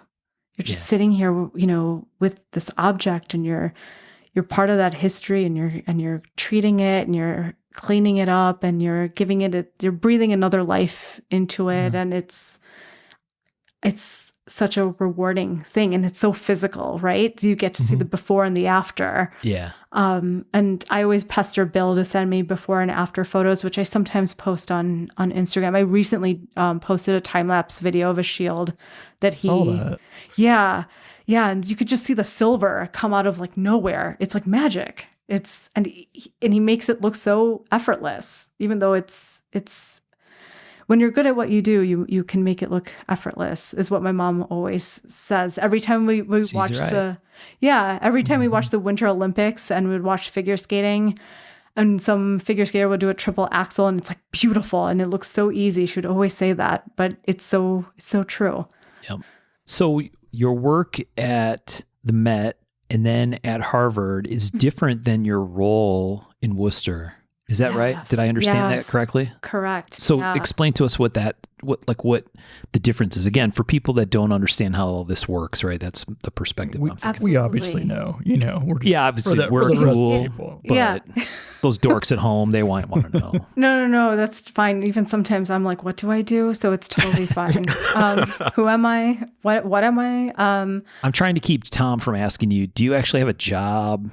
Yeah. So that's actually what was the question a couple of years ago, because I was like, do I have a job? Because I remember you're applying for the jobs are so few and far between in art history, especially in a museum. And I, was very fortunate to get the fellowship at the Met, very fortunate to get the fellowship at Harvard. But then you're like, will I ever get a permanent job? And those fellowships are, 2 to 3 year projects. They're you're working on part of the collection. So for me at the Met, it was cataloging the South Asian and Southeast Asian Arms and Armor collection. At Harvard, it was cataloging the South Asian painting collection. I'm like, when will I get to be a real curator? So now I'm finally there. Right. Yeah. So I have a real job now, which is not finite. So that's the stress of trying to find your next move is certainly not there, and the stress of moving constantly every couple years is also not there, which is a relief. So, So what's a normal day look like in your job? I mean, right now I assume it's different. Yes. Because of COVID. Yes. But before COVID, what would a normal day look like? Normal day, it sounds like she had like 2 weeks before COVID. Yeah, exactly. It would just be a lot of, you'll be answering emails and doing kind of the administrative work. But then the exciting part is just working with your collection and planning rotations of objects and exhibitions. So even though I'm home at the moment and nowhere near Worcester Art Museum, I'm putting together 2 exhibitions for the future. So one of them is actually on South Asian Arms and Armor, which I'm hoping, if our exhibition schedule stays pretty much the same, will happen in the spring of 2023. So right now I'm doing a lot of research on different collections and objects that I would like to borrow from those collections for the exhibition, and also coming up with themes, how the exhibition will be divided. And then at some point I'll have to start writing the catalog for that too. So it's a lot of research and writing, and hopefully eventually when I get to the museum, a lot of work with the collection itself. So sitting with objects, I like to sit with objects and then just look at them and then start writing and taking notes. And sometimes the notes will come in the form of voice recording, which is always fun because I'm like, Rachel, what are you doing? And I'll leave myself like side things. Right. And or I'll write down things and scribble that down. So I like to sit with the material that I'm working on just to draw inspiration from it, but also it's so much easier looking at it in person than on your computer, for example. Yeah, Plus, it makes your office awesome. Yeah. Right. Yeah. I remember at the Met, the offices of the Arms and Armor department had its own library, which was pretty awesome. And the library connected to the storage. And every so often, myself or there was another fellow and the curators would roll out a cart of objects and bring it to our desk just so we could look at the objects while we were writing something up. And it was just such a surreal experience to have like a weapon near you, and it was like totally normal. Right. For it just to be sitting there while you're like on the computer. It's like no big deal. It's just this 18th century dagger just sitting next to me. How's your day going? So, I bet you checked the pommel to make sure there was nothing in there, though. Right. Yes, exactly. That was her note to self after that. Check for hinges. Check for hinges. Exactly. Exactly. So, okay. So how, this is just me trying to get behind the scenes of like how museums work. How do you decide what you want to do, when you want to do it? And is there like any red tape, like with the museum saying, oh, this is not the season for it? I mean, it seems like any sort of, how does that go about? No, that's a great question. Each museum is going to be different. Some of them have, especially places like the Met, which are, monoliths. They have 17 curatorial departments, and each department has a group of curators. And so the competition of trying to get exhibitions out there, like especially the larger ones, is high, and there's a system that you would have to follow. And I think they have a exhibitions committee, if I'm not mistaken, that votes on certain exhibitions. So your exhibition idea that you pitch could be accepted or it could be rejected. Oh, wow. But at WHAM, it's such a small group of curators. It's myself, Jeffrey. We have our chief curator, who's also our curator of European art, our Prints, Drawings, and Photographs curator, and our American curator. So there's 5 of us. So it's a very small group. And because of that, it's kind of nice because we're not all fighting for space. There's an opportunity for all of us to do an exhibition. And it's such a wonderful group of people that we are super collaborative and supportive of one another's work. So it's just a nice environment that we're able to, foster each other and support each other's exhibitions. So it's very different from a larger place like the Met or the Art Institute of Chicago, for example. Right. So like to get your exhibition out, you wouldn't have to poison like 200 people. No. You only got to knock off 4. Exactly. I mean, what? Yeah. Probably would never happen. Just saying. No, of course not. Pop the back of that knife off and you're good. That's right. Exactly. Right. Their opportunities are all around you. So it sounds like there's great benefits to having not such where a bigger museum might even get to sort of a corporation type of infighting and playing politics and stuff like that. Exactly.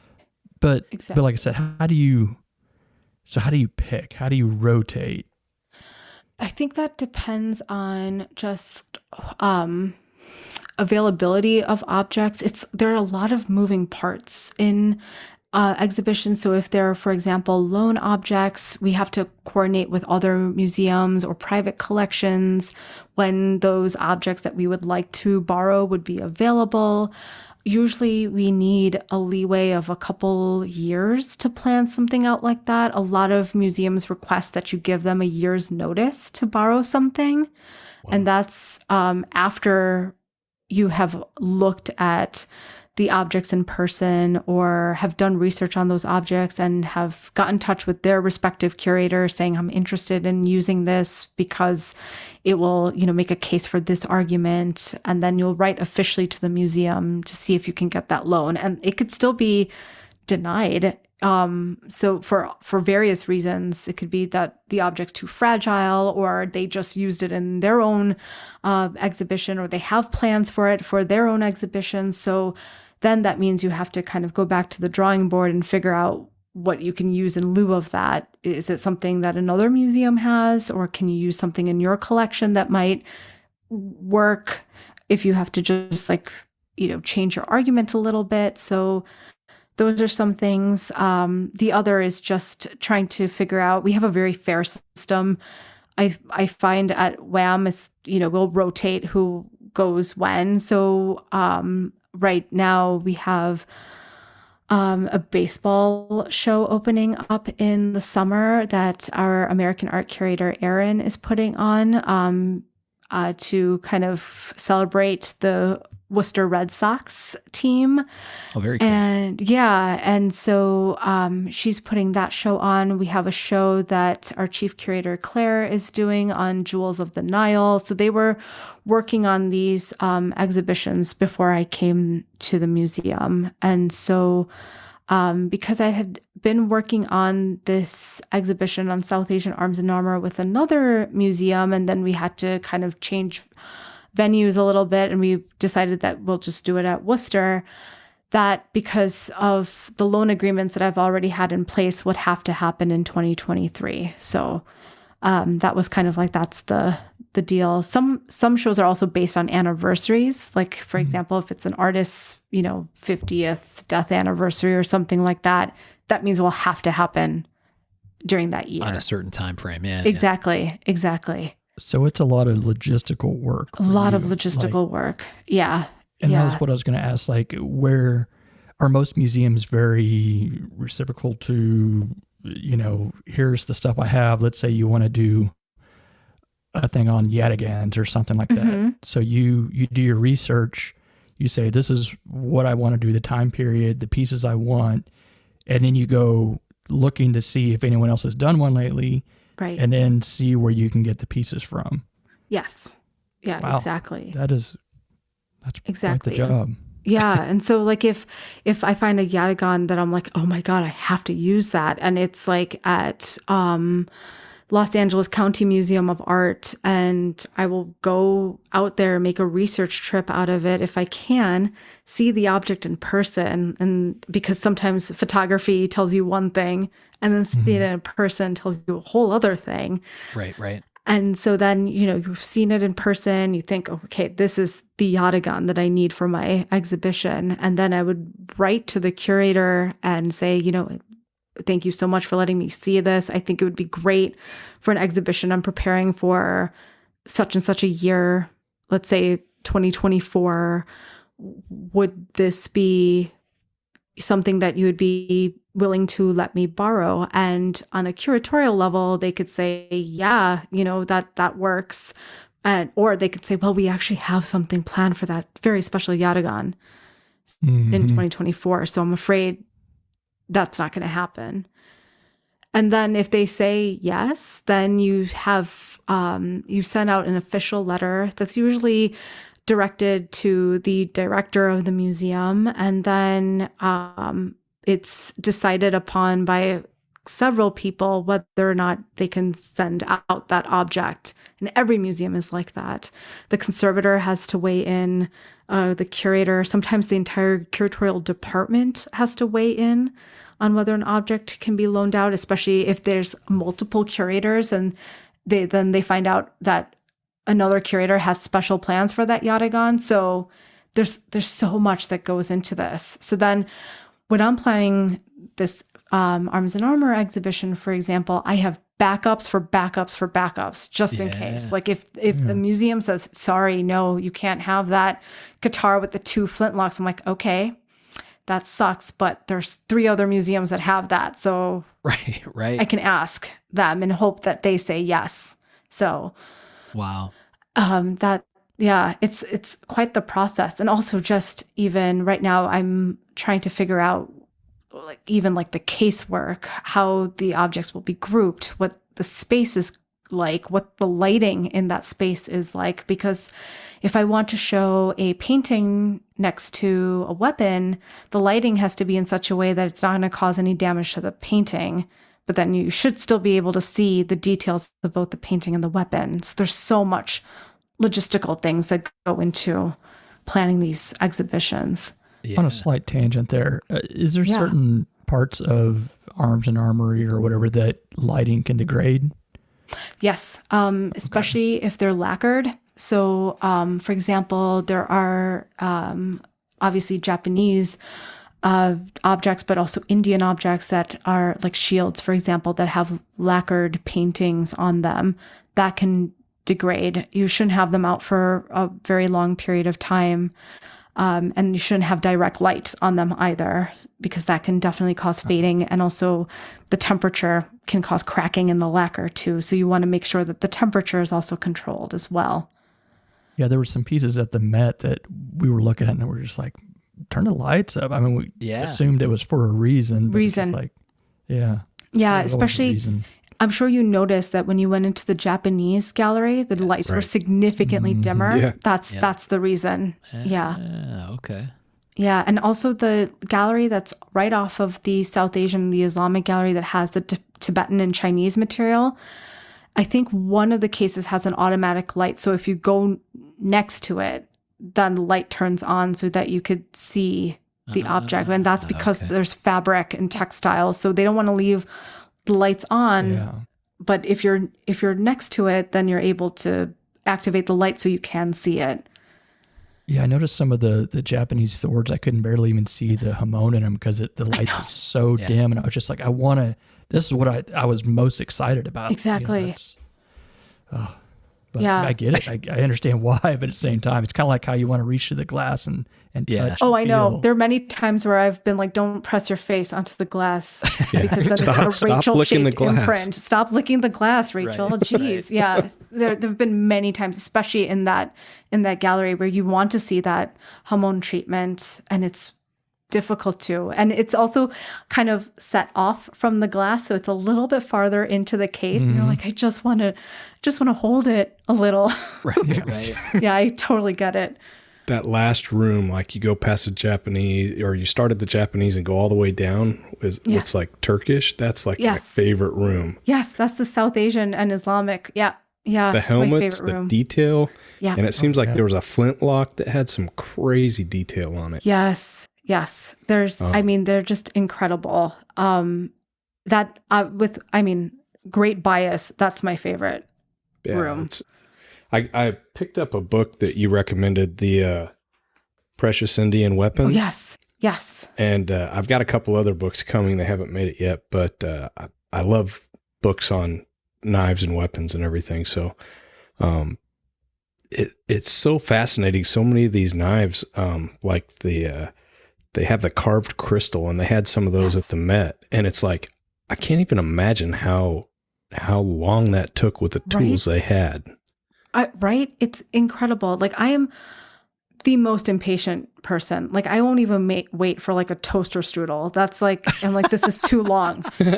Wow. And then just like looking at those rock crystal hilts, there's that one in that gallery that has like almost a rippling water effect on the hilt. And I'm like, how did they do this? And how long did it take them to do it? And when they're like so perfect. And then there's one on your Instagram feed that has like hexagons carved in it or something. That one blows my mind. Right? Yes. I remember seeing that in Paris, and I said, what the fuck, out loud. And there was a couple next to me, and they just kind of looked at me. I'm like, I'm so sorry.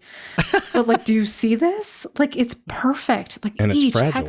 Yes, and it's fragile. And that each hexagon is perfect. It's yeah. Yeah, and then cool. And then it's got a Wootz blade, or it's just I love that stuff. Yeah. So if you see one extra somewhere, I'll send one over to you. Yeah. That's no problem. Well, that brings up another question I had. You know, you talk about borrowing items from other museums. Is there any way for you to like actually like a procurement if you want to purchase or add to the museum? Do you get to do that ever? Oh, yeah. I mean, also that depends entirely on funding, but there are galleries that sell arms and armor. There's also major auction houses like Sotheby's and Christie's. But there's a gallery in London owned by this wonderful gentleman named Simon Ray, and his gallery is named after him, Simon Ray. And I just got this email blast from his gallery that had a rock crystal dagger, and it has ruby flowers. And I was like, I would love this. And I think the price tag was like 65,000 pounds. I was like, wish list. We'll put this on the wish list. Yeah. Can you imagine adding that to your personal collection though? I would crazy. Yeah, I would die if that was. I would like go to sleep with it. I would never let it out of my sight. Like it's just so beautiful. Yeah. And that's the thing. Now the market for these objects has gone significantly up. Like a decade ago, these objects, you could get them for comparatively a fraction of the cost to like Japanese material, or like even like modern paintings, for example. Yeah. But now there's such a demand for them that the prices for them are extraordinary. So I can dream. Or I just need a very wealthy donor to be like, it's okay, Rachel, I'll buy you that dagger. There you go. Thank you. There you go. Thank you, wealthy donor. I bet that person is listening right now. I hope so. That's right. All 20 people. One of all them's got 20 to be people. So I think that's really interesting. I would guess that none of us, or certainly I didn't, it sounds like Michael didn't understand necessarily the pieces of that. So it sounds like there's really kind of two loops of stuff, maybe more. Mm-hmm. One that's kind of focused on the collection that the museum owns or holds, mm-hmm. and rotating the stuff that's in the stash with what's on display, and usually probably with some carefully thought out reasons why or something. So that's sort of some sort. Right. So that feels like one part of what the museum does, maybe its core thing, right? Yeah. And then the exhibition stuff is okay, well, I'm going to take these 3 pieces we have and then try to gather pieces from other places, or maybe, maybe more than 3, but some quantity of our stuff. And I'm going to put together a theme or an idea, and the exhibition becomes like a special thing that maybe is largely, or a significant portion of it is made up of borrowed pieces that are all pulled from different places to create a display or an exhibition that no museum could do on its own. That's kind of the concept. Exactly. That's perfectly put. Okay. Yeah. Yeah, I didn't know any of that. I'd always been intrigued on how that works and how that rotates. Yeah. It was like a quid pro quo, like, well, I see that painting you got's awfully nice too, though. Or yeah, and even the next time you're all able to go out to see exhibitions in museums, look at the label, because that will usually tell you where it's borrowed from. Right. So you can see like, oh, this was borrowed from the Louvre and it's here. Right. So that's definitely a good indicator of, where objects came from, or if they don't say, it's then from their collection. But most like major exhibitions, what are called quote unquote blockbuster exhibitions, will have a lot of borrowed pieces that complement the permanent collection that would be part of that exhibition. Okay. All right. When we were at the Met, there was a collection like that. Do you remember, Mark? Who was it? It was a European king. Charlemagne? Oh, was it the Maximilian show? Oh, it was Maximilian. That's what it was. Yeah. The last night. Yeah. So they had borrowed a lot of stuff borrowed. Yes, especially from Vienna. Yes. Oh, wow. Yeah, so they had objects from the permanent collection at the Met, but they also had a lot of really rare pieces come from the Rüstkammer in Vienna, or the Arms and Armor Museum out there. So that was pretty awesome too, because a lot of those works had never been outside of Vienna. So then you get this incredible opportunity to look at objects or suits of armor that are affiliated, in this instance, with Maximilian the First.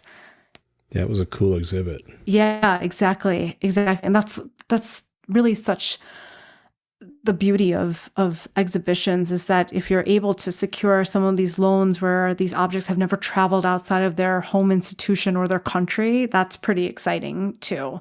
And it's also such a great way to augment accessibility to collections across the world, that you have a much larger audience then appreciating them and learning more about these materials. That makes sense, right? Because okay, it's probably not on my future travel list to go to the museum in Vienna, right? It is now. Well, yeah, it is obviously now, but well, we've already seen it. We don't have to go. Yeah, it's done. Check it off. We need to see the rest of it, though, Tom. True. Yeah, Let's go. We talk a lot, Rachel, about taking Mark and the Maker field trips. Oh, I mean, I would join you guys in a heartbeat. And you're more than welcome to come out to Worcester too, when we're all able to roam freely. Right. Like buffaloes. Yes, exactly. I've already penciled in 2023. There you go. Yes. Yep. So, okay. So let's say if we were able to make our way, do we get a little bit of a, see a little bit more? Oh, absolutely. Would take you to storage. Absolutely. Now we're Okay.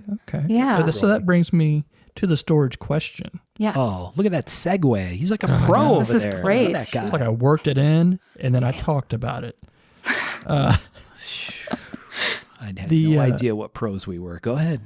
So how does the storage work? And is there a point where you have something too long and you don't do anything with it? Yeah. Do you sell it?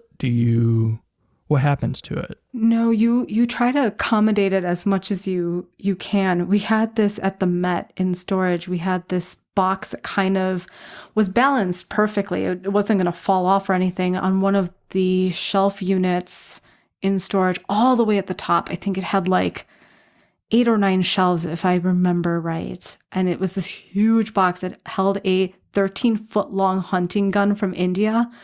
And that thing, like, it just lived up there. And I remember I had to catalog it, and I had to climb up the ladder, and I kind of just opened the box and I was like, this is good enough. I saw it. I have images of it. There's no way I can bring this down. No way anybody else could bring this down right now at the moment. So I'm just going to hang out here on this ladder, looking at it from up here. Yeah.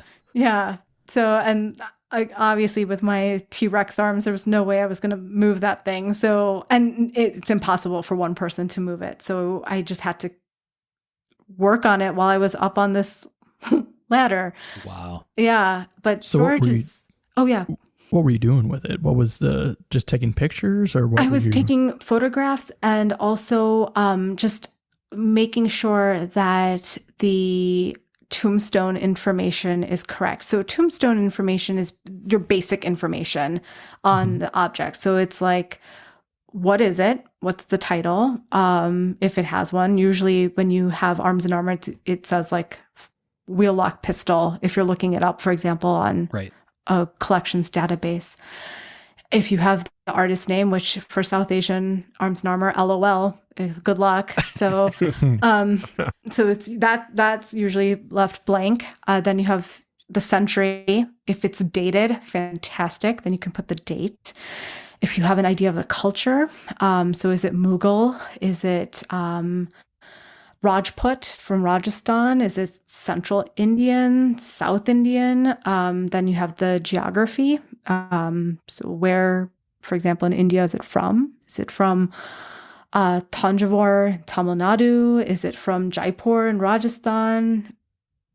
Could it be from Lucknow? And then the material, steel, wood, gold, lacquer, pigment, you would record all of that. So that was basically what I was working on. And then if it has an inscription, working on transcribing it and translating it was what I was essentially doing. So while I was up there on that ladder, I was recording all of that information and then compared it to what we had existing in our database, which was usually wrong. So then updating all of that into the computer. So that's usually when I would sit at the computer. Sometimes I'll have like the objects next to me, like the dagger on a cart, and work on it while I'm typing up my notes. Yeah. Yeah. And I assume the database has information like when was this displayed last? Oh, absolutely. Yes. When it was conserved. Okay. We'll also have information on, for example, of when it was published on. So if it was exhibited and there was a catalog that was featured in, we'll have the bibliographic information also in the database too. And conservators also put their notes in there too. When they last treated it, did it need any treatment?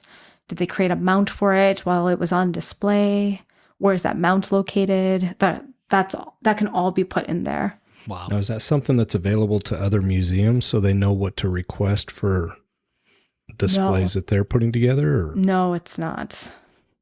So how do you know, like, say you're putting together an exhibition, how do you know what another museum might have that's not been on display there? You don't. That's a good question. Unless you went out to see, like, let's say we use our Yatagan as an example, and I'm out at LACMA and I'm like, this Yatagan is like what I need in my life and my exhibition. And the curator's like, it was just exhibited. But with something like metal or most of the materials, excluding, of course, like lacquer and textile, even if they were on exhibit a couple of years ago, that's not an issue. It's usually works on paper that are an issue that need to rest longer. Okay. So there's no real way to know what other museums have that have never been displayed. Exactly. And then if you go on, for example, the Met's website and you're looking up like that sword, you'll see that on that record it says on view and gallery number. Right. Then as a curator, for example, I would be like, they have it on their permanent display. That's not going to come down. So the odds of them saying no to me borrowing that sword, for example, is much higher than something that isn't on display. Sometimes they'll make exceptions. Like if I'm, from an institution where they're like, oh, we really want to collaborate with them, then they'll say, fine, we can swap it out easily and put something else up there. But if I'm asking for something a little bit more important to whatever story or narrative, or is a highlight of their collection that's on permanent display, it's probably not going to be a yes. Right. So do you find like social media or your website is a good place to show off some of the stuff in storage? Or Exactly. Exactly. Yeah. I think that's one of the many reasons why I decided to start my Instagram account was I was like, these objects are so beautiful. And this is a way of creating some type of accessibility that if they're not on display out in the museum, maybe showing them off on a social media platform will not only generate interest, but have people know that it's out there and that we have it, and that it becomes another type of experience of the museum beyond the brick and mortar. It's very cool. I appreciate it. Thank you. It seems like in some of these cases, or maybe when you're trying to gather stuff for an exhibition, part of it is pleading a case, really, probably, right? Exactly. Like, here's the reason. Like, not just, oh, hey, I'm Rachel, I want to borrow that. Right. You're going to have to sell that idea probably in some cases, especially for special pieces, right? Or unique pieces or. Exactly. I mean, hey, I'm Rachel, I would like to borrow that should work. But in the event, in the event that it doesn't, which is usually the case, you definitely know who I am? Do you know who I am? And yeah, you definitely do need to make a case. So for example, when I'm writing out a letter to the museum to request that loan, I'll write a justification for each object. Like, why is that particular object so important that I have to borrow it? And what does it mean for the argument of the exhibition? What would it mean for the overall reception of that exhibition? And also, how would we promote that object? So like, for example, if I'm doing a catalog and that object gets featured, that's like a type of promotion for that museum, right? So they have their object featured in this catalog. So that's also something that I would include in the letter, saying like, hey, this exhibition is accompanied by a catalog and the objects will be featured in that catalog. So that any kind of information that you can give the institution that you're requesting loans from only helps with the potential of getting a yes to borrow that object or objects. Very interesting. It seems like the networking thing would be huge with that too. Exactly. Exactly. Not just for the getting agreement to share, but to your earlier comment, where the heck is this, right?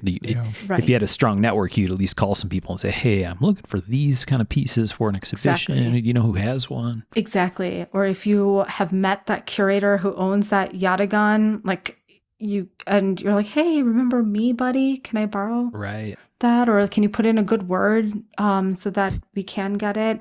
And sometimes museums will strike a deal. Like if I, reach out to a museum and I'm like, I would love to borrow these two objects for an exhibition. They're like, well, interestingly enough, I would like to borrow those two objects from your museum. Yeah. You can do like an exchange. Nice. And sometimes we would even say things like, well, they owe us, so they should let us borrow that. So that happens too. Those are awesome cards to play. The do you know who I am? Yes. And you owe us. Yes. Have you ever considered just saying, bro? Yeah.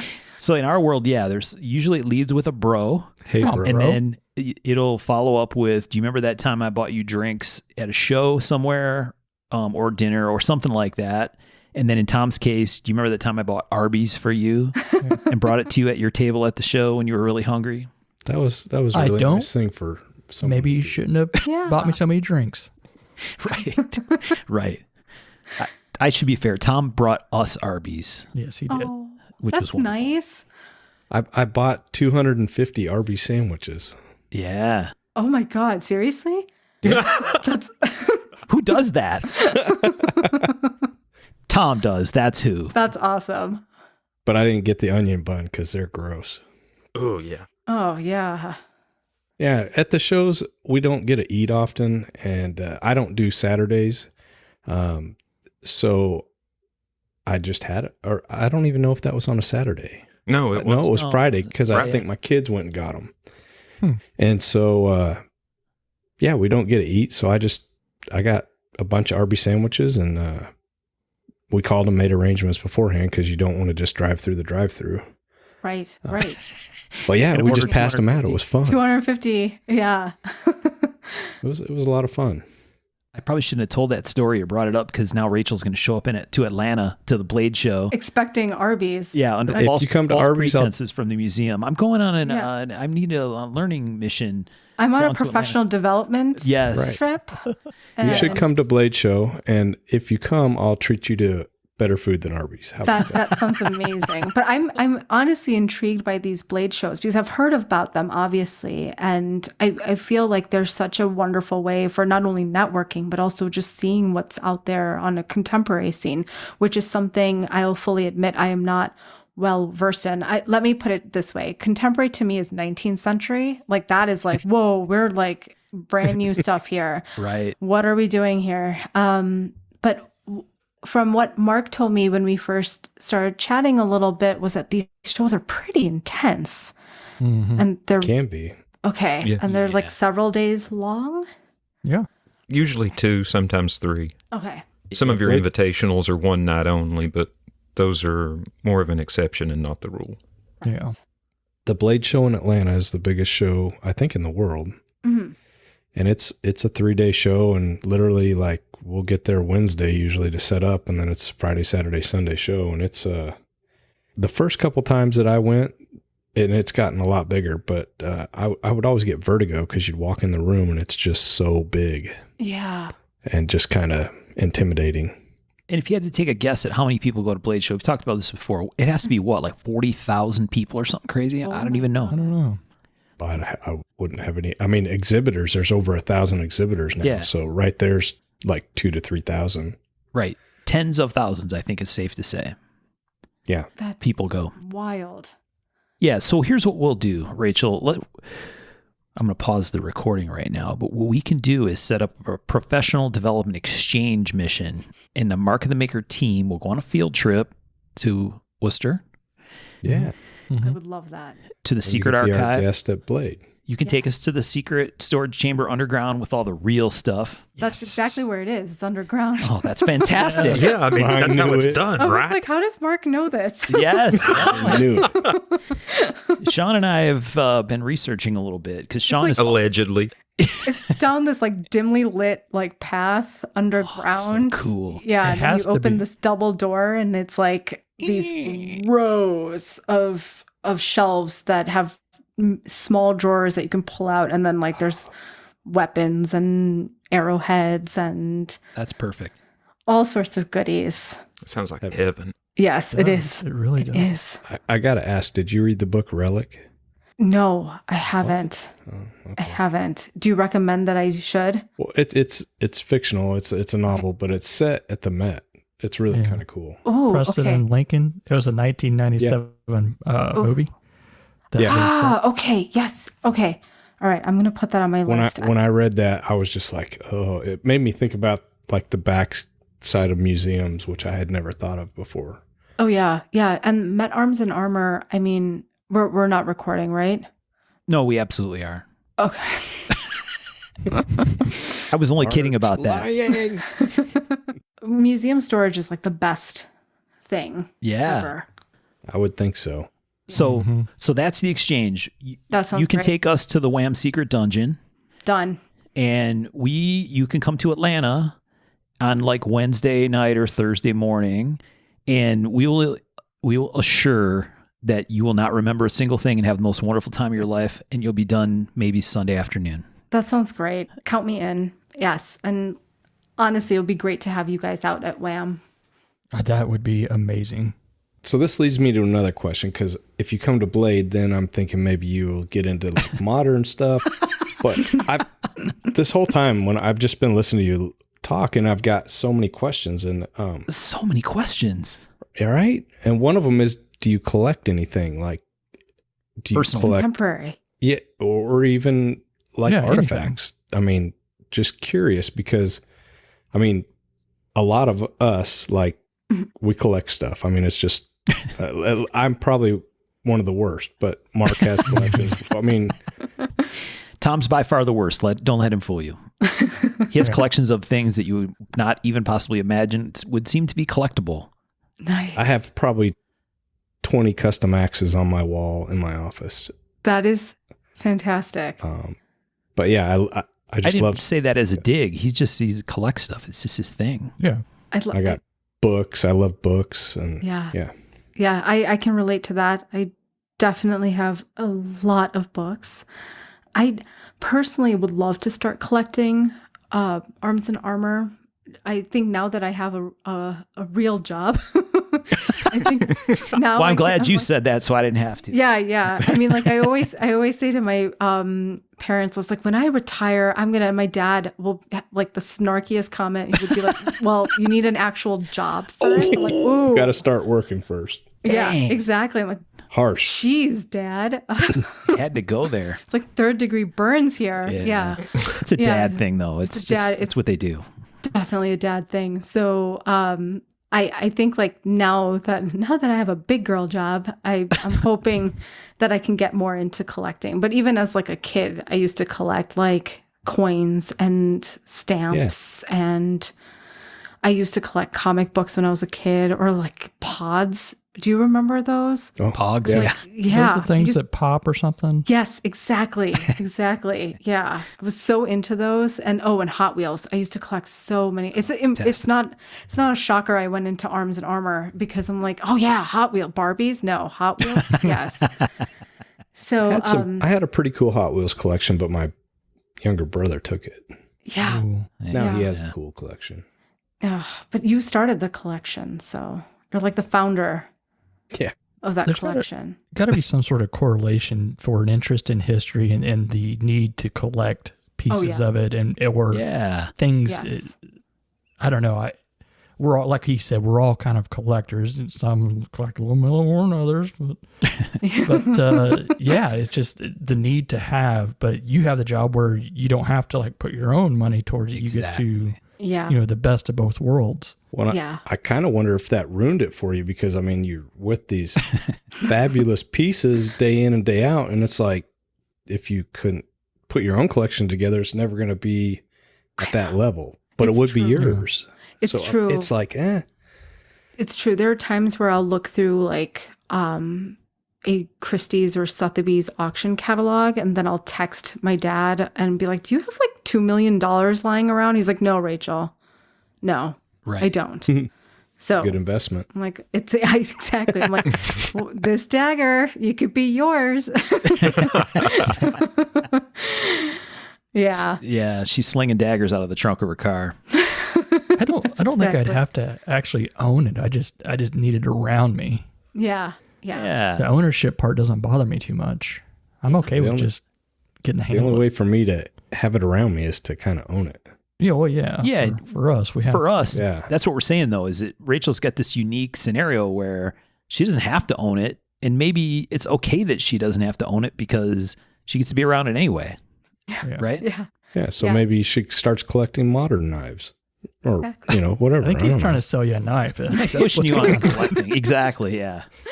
And I just happened to have finished up. I just happened to finish up a batch of TK3s with G10 handles if you're interested in one. Yeah, that'd be a disappointment. The pack doesn't pop open. She don't want it. Yeah. Are there any runes anywhere? Are there any emeralds on it? Yeah. I'll bedazzle it for you. Oh, geez. Perfect. Tom Bedazzled claims. Kydex. Yeah, Oh, exactly. man. Tom claims he's going to build a boarding cutlass. So No, I'm building a might wanna- guitar for Blade this year. That's right, That's guitar. my goal. Okay. Boarding cutlass was supposed to be last year and didn't happen, so we'll see about the guitar, pal. Yeah, Did we'll you see. say guitar or keytar? Guitar. Guitar. There's a difference. Yes. One is a bizarre country instrument and one is a weapon. One's a weapon. Or no, it's not a Guitar country used instrument. properly No. is a weapon. A keytar is a Devo weapon. Revenge of the Nerds, bro. Yeah, exactly. Yes.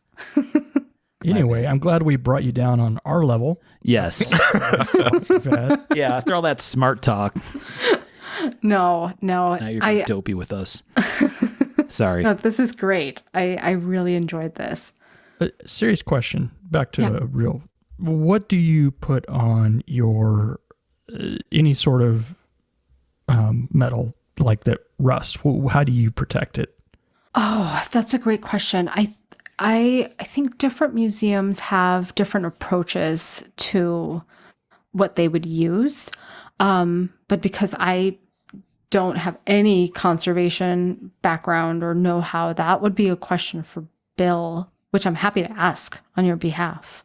I'm interested in what you guys use or what Yeah. is used on any sort of, especially like the, any Damascus or whatever. Yeah. I saw It's got to be Ren wax. They advertise that, man. oh yeah, Renaissance I wonder- wax. Wax. one Yeah. other secret. It could be lacquer. Supposedly used on the Mona Lisa. Ugh. That's weird. Yeah. Yeah. I think she's overrated anyway. There, I said it. I said it. Agree. It's out there, This show's over. right? And it's We're gonna get hate tiny. mail. The Mona Lisa Appreciation Association. Yeah, they're going to send come. us hate mail. I know. Same. I'll have like stacks of letters. Mark, when you were talking about the painting in Chicago, Yeah. for me that was Starry Night. I got to see that up close, and it was the Oh, same yeah. way. Yep. That you weren't excited about it, or What? you were? I was. Yeah, it was Okay. amazing. It Yeah, literally, the texture on it blew me away. It was like, it's almost Yeah. 3D. Yeah, he liked that real thick paints. Yeah. What they call it? You probably know the name of it there. I wish I had a good memory. Don't worry, it'll get worse. I assume that I know because we looked at a bunch of it at the Met together, but it's this thing where it seems like these paintings, it was interesting because so many of them make such a different impact when you see them in person, right? Like, whoa, okay.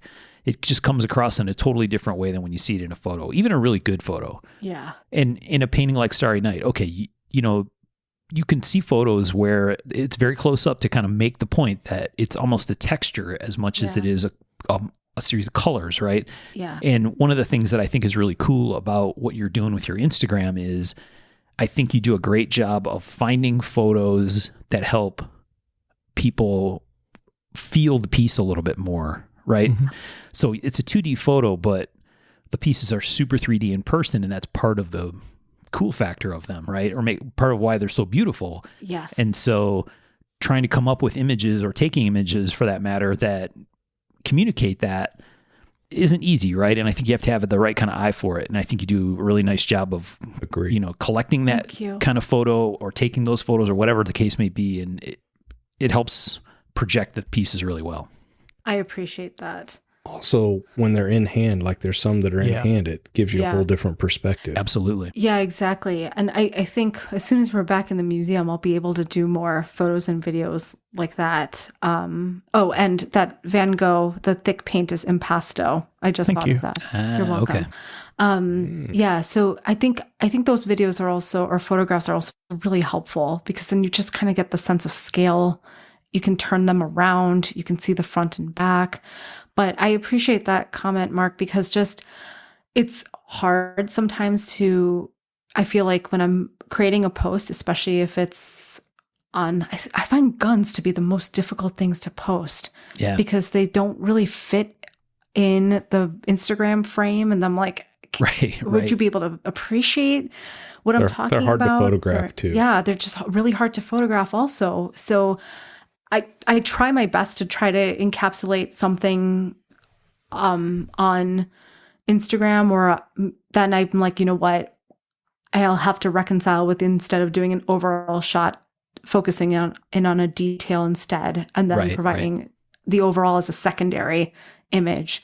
Yeah.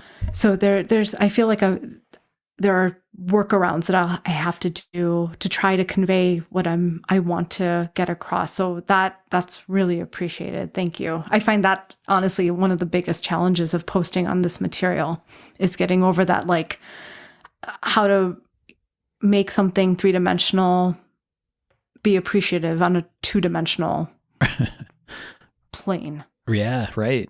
and that square format, right? In The that square format's format. challenging. And Exactly. And I think we see the same thing with, the knives that these guys make where, it's funny if you look at my Instagram feed, it's like I realized after a while, oh, I have the knife oriented in almost exactly the same position in every single one of my posts, and usually on my front porch because it looks nice. And you know what I mean?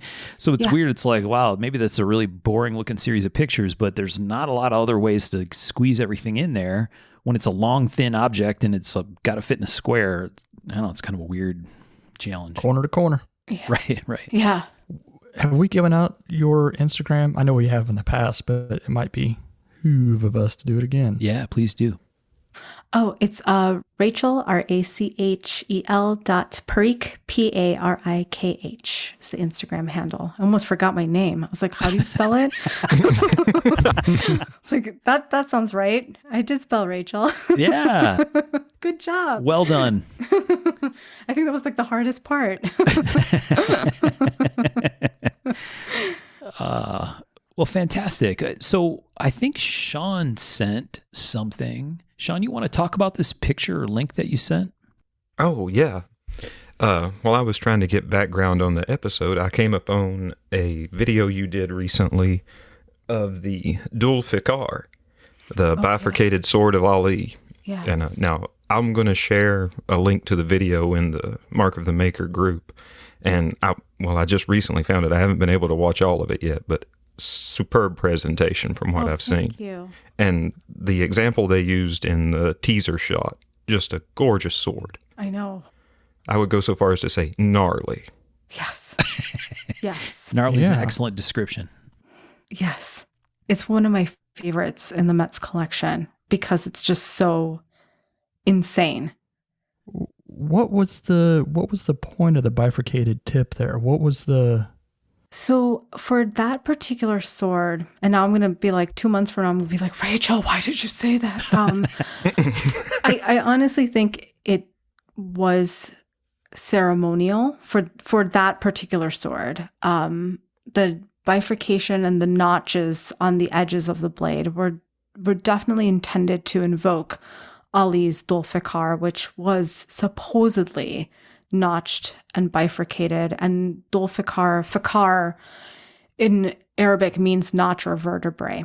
So the sword itself is from the Deccan Sultanates, so central South India, 17th century, and the Deccan Sultanate Kingdom was Shiite Muslim, and they believe that Ali is the rightful heir to Islam from the Prophet Muhammad. So Dul Fiqar is a symbol of Ali. So you'll find a lot of accoutrement, if you will, like battle standards and objects such as that sword that would have been used for ceremonial purposes to represent Ali. Okay. Check that out. Yeah, but there are some arguments that, bifurcated swords were used in, battle, and why not? Can't you use a notched sword? But I believe that particular example was purely ceremonial. Huh. Yeah, and what's interesting is the hilt on that sword, the beautiful recurved knuckle guard, the disc pommel. That's a typical Indian sword or talwar hilt. So it's this wonderful blending of the indigenous arms and armor practices with a representation of Islam, which, obviously trickled into India through many different channels and was also represented by Indo-Islamic empires like the Deccan Sultanates. Wow. So for people, this is always hard with this show, right? We do this thing where it's like, we'll share picks, meaning choices of knives in a price category or, fantasy knives that were used for movies or all kinds of crazy stuff. And no one can see it. Right. Mm-hmm. So Rachel, can you give a quick explanation of what this piece is for people that are listening? And we always warn people like, hey, don't listen to this episode while you're driving because you're going to want to 25 things on Google. We don't want you to crash. So maybe you can give people a visual of what this thing looks like. Of course. So the hilt is silvered. It has a disc-shaped pommel. It also has a recurved knuckle guard, so like an S-shape knuckle guard. It has a long steel blade, and on both sides of the blade are these scalloped notches that run the entire length. And then the point is bifurcated and the ends kind of curve outward slightly. And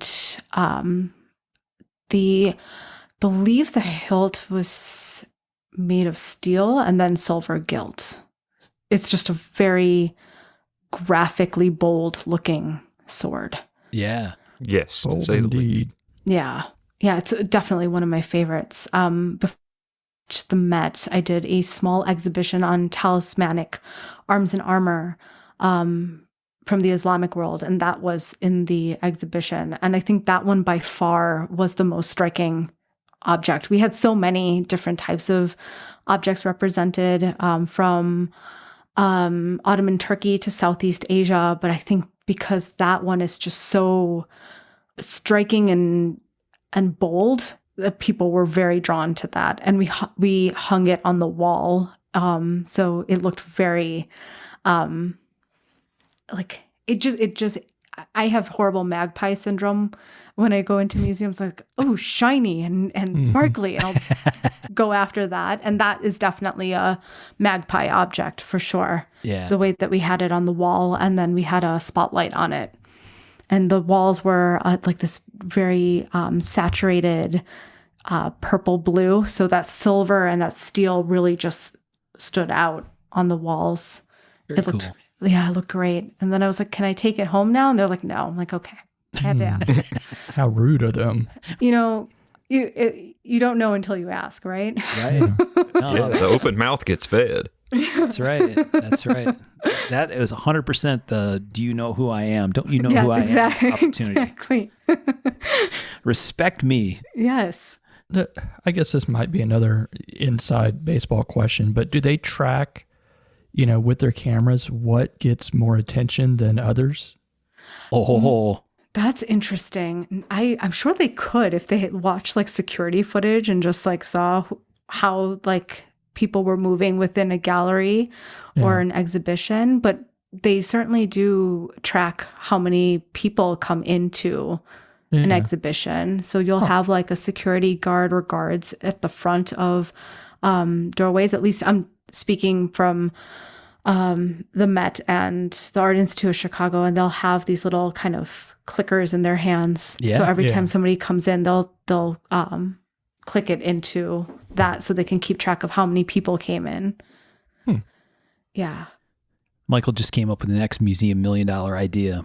Well, I just assume some of the bigger museums are doing that because they have to you'd think they'd want to know what is, and I'd bet it'd be interesting statistics to find out what draws people. It may not be what you think. And yeah, exactly. I kind of feel that way about Instagram too. I don't know if you guys get this, but like sometimes I'll post something, I'm like, this is going to be like great. And it's like, and then, and then I post something, I'm like, and then it's like, it gets all these likes. I'm like, oh, okay. Right. And I feel like exhibitions are no different. These people are interesting creatures. Yeah. When Michael asked that question, that's exactly the equivalency I was thinking of. Was like, right. It's like measuring how many likes or what do they call it? Engagement stats or whatever, Exactly. right? Where it's like, okay, people looked at this object for this long, right? Yes. It must have been more interesting or whatever. I would have to guess the museum crowd would foam at the mouth for that kind of information, right? Like, 100%. 100%. they could buy my technology. they could buy a license from Michael Birch. Yes, exactly. I mean, I can tell you that I can't remember where it was, at what museum. Oh, it was at Harvard. While I was at Harvard, someone came and gave a talk and said that the average viewer of our girl, the Mona Lisa, is 2 seconds. They'll look at her for 2 seconds and move on. Really? And yeah. And then most of the time they're taking like a selfie And then as soon as they get that, they're like, okay, and off we go. So using that as kind of like a quantifier for how long people are standing in front of an object, you only have like so long to capture people's attention. So the way in which something is, if we're talking about arms and armor, for example, the way in which something is mounted and displayed, how the lighting is, and then what does the wall label say? Because you can only say so much. And an average wall label is like 100, 150 words. Anything more, you're going to lose them. And anything less, you're not going to be able to give any context. So it's really like this kind of interesting game of how do you capture someone's attention? How do you get them to look and also look at the label and get and absorb information? And then they're off to like the next object. I always found those aspects of display super fascinating. And it's also so logistical too. It goes back to what we were talking about exhibitions, like what's the lighting like? What are you pairing it with? It's or even so the layout, things. right? Yeah, where it's got that maze kind of shape and you're kind of taking people along a path and Right, exactly. Yeah, that's really interesting. Stuff we don't think about. No. And it keeps me up at night for sure. Well, and it's kind of a weird thing because whether it's, I mean, even in Detroit, right? We have the Detroit Institute of the Arts. It's fantastic. And the Henry Ford Museum, the Ford collection is fabulous. And those are small, relatively speaking, compared to places like the Met, for example, or even the Chicago Art Institute. And even like the DIA, the Detroit Institute of Arts, is a trip to walk through because it's like, there's so much here. And every time we go, it's like, oh my God, we should like pick a section and do this, because if you try to walk through even half of it, right, or the majority of it, you just kind of blow by things that deserve more attention, or they feel like they deserve more attention, right? I always feel disrespectful sometimes, right? Because it's like, okay, well, we can kind of just make our way real quick through this part of it. And then I'm like, oh God, I feel terrible. There's probably amazing stuff, right? Someone's life was all about that one thing that I just kind of ignored and walked right by. Yeah, exactly. So it's weird, but Rachel, it's been a fascinating discussion. And I think we have probably 25 more things to talk to you about. Can we do this again? Yes, Please. I would love to. Only if you want me back. I said to Mark, I was like, I don't know if you guys will want me back. He'd be like, that was great. We'll never speak again. Goodbye. 110%. Yes. Would love to have you back. Yeah, absolutely. That means a lot. I would love to be back. That would be great. Cool. Because we didn't even get to talk about your passion pieces and stuff like that. Yeah, exactly. No condas, no peshkabs. I mean, so much. So much. Exactly. Exactly.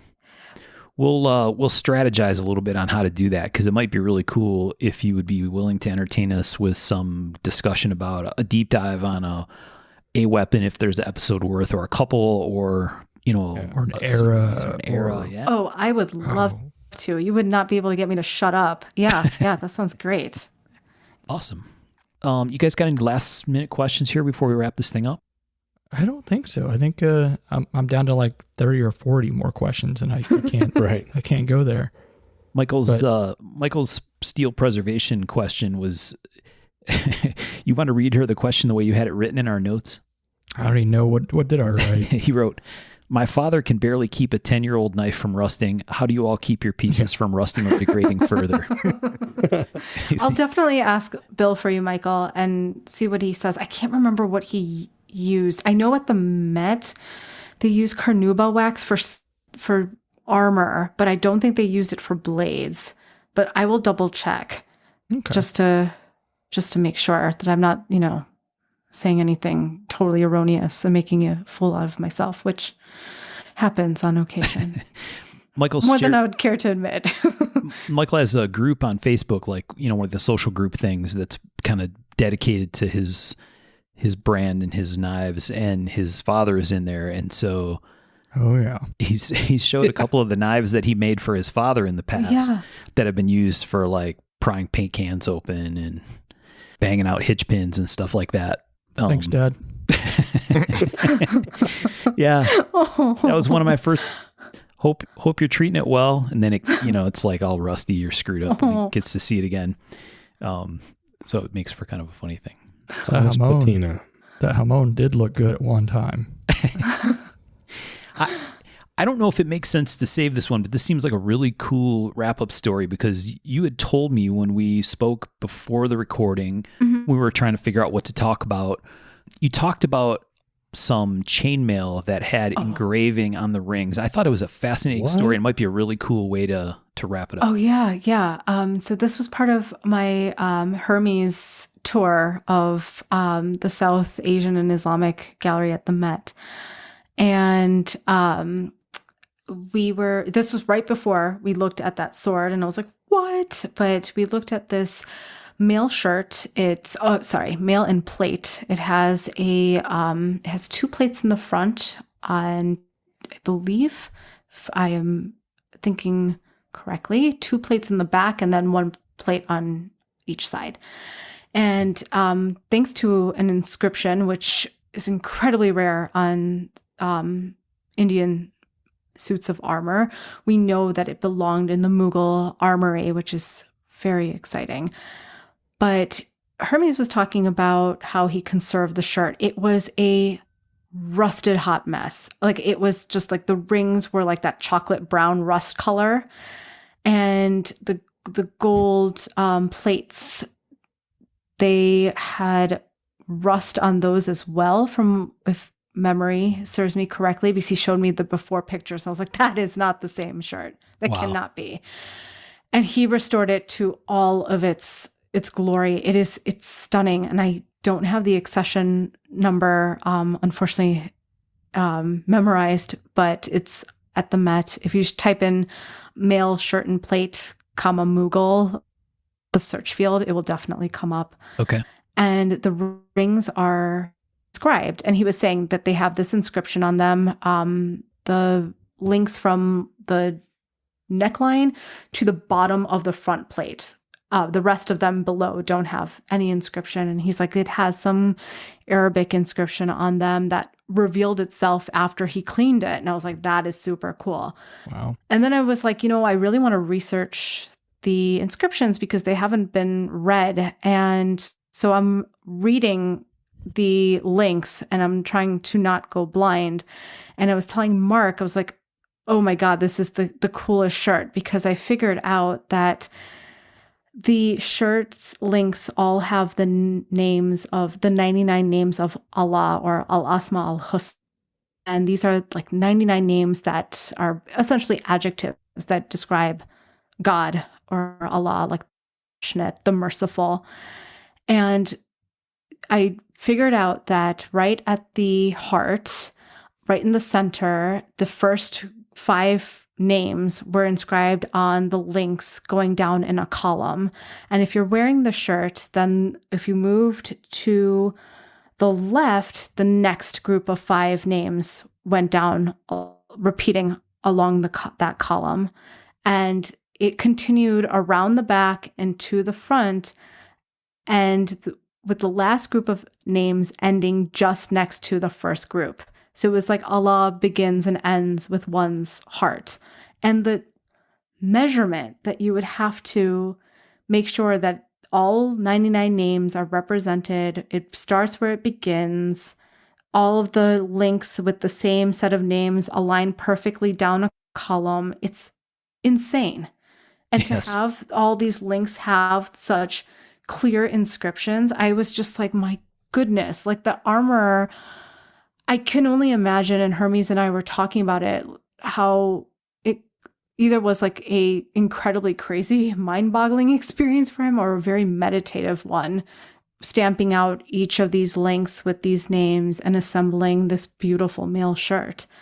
And I mean, I nearly went blind reading those links, but making that discovery was just the most insane thing. And I think that's when I was just like, there is so much that you can discover and appreciate about these materials and just the craftsmanship. I think that's what I really fell in love with, was how these objects were made and these artisans that made them.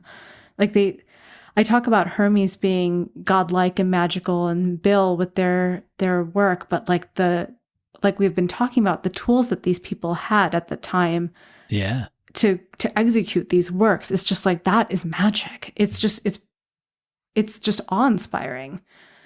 It's really cool. Yeah, that's the humbling and crazy part about it. Yes. Yeah. And you have to ask why, right? Like, right. Was it totally devotional, which it probably was, right? It seems like it would be.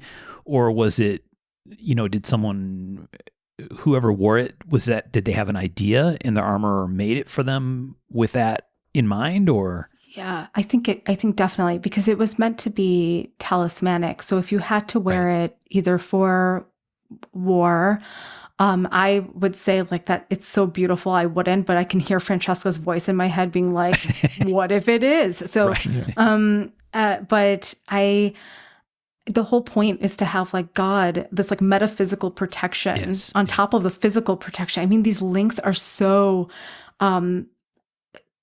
interconnected that they would have been so difficult to penetrate to begin with, but then to have like that extra added assurance that God literally has your back, right? It brings like a very humbling touch and a very personal touch to the armor, because it's like that person who wore it was definitely looking for that added comfort in a way. It's like wearing, at least when I, played sports and stuff, I had like the lucky pair of socks that I had to wear, and I would like lose it if I didn't have them. It's kind of like that, like just having that like feeling that God is on your side, like literally on your sides. Right. And that he's there to protect you and your vital organs and all of that, I think is such a, it definitely brings such a personal experience to these objects. And again, it challenges those misconceptions of, these objects being associated with just like violence and brutality, that there was this like very human side to these. And I think we forget about that so often. And that human side could be the artisans, it could be the wearers, it could be what the decoration means, in this case, the talismanic aspect. So, right.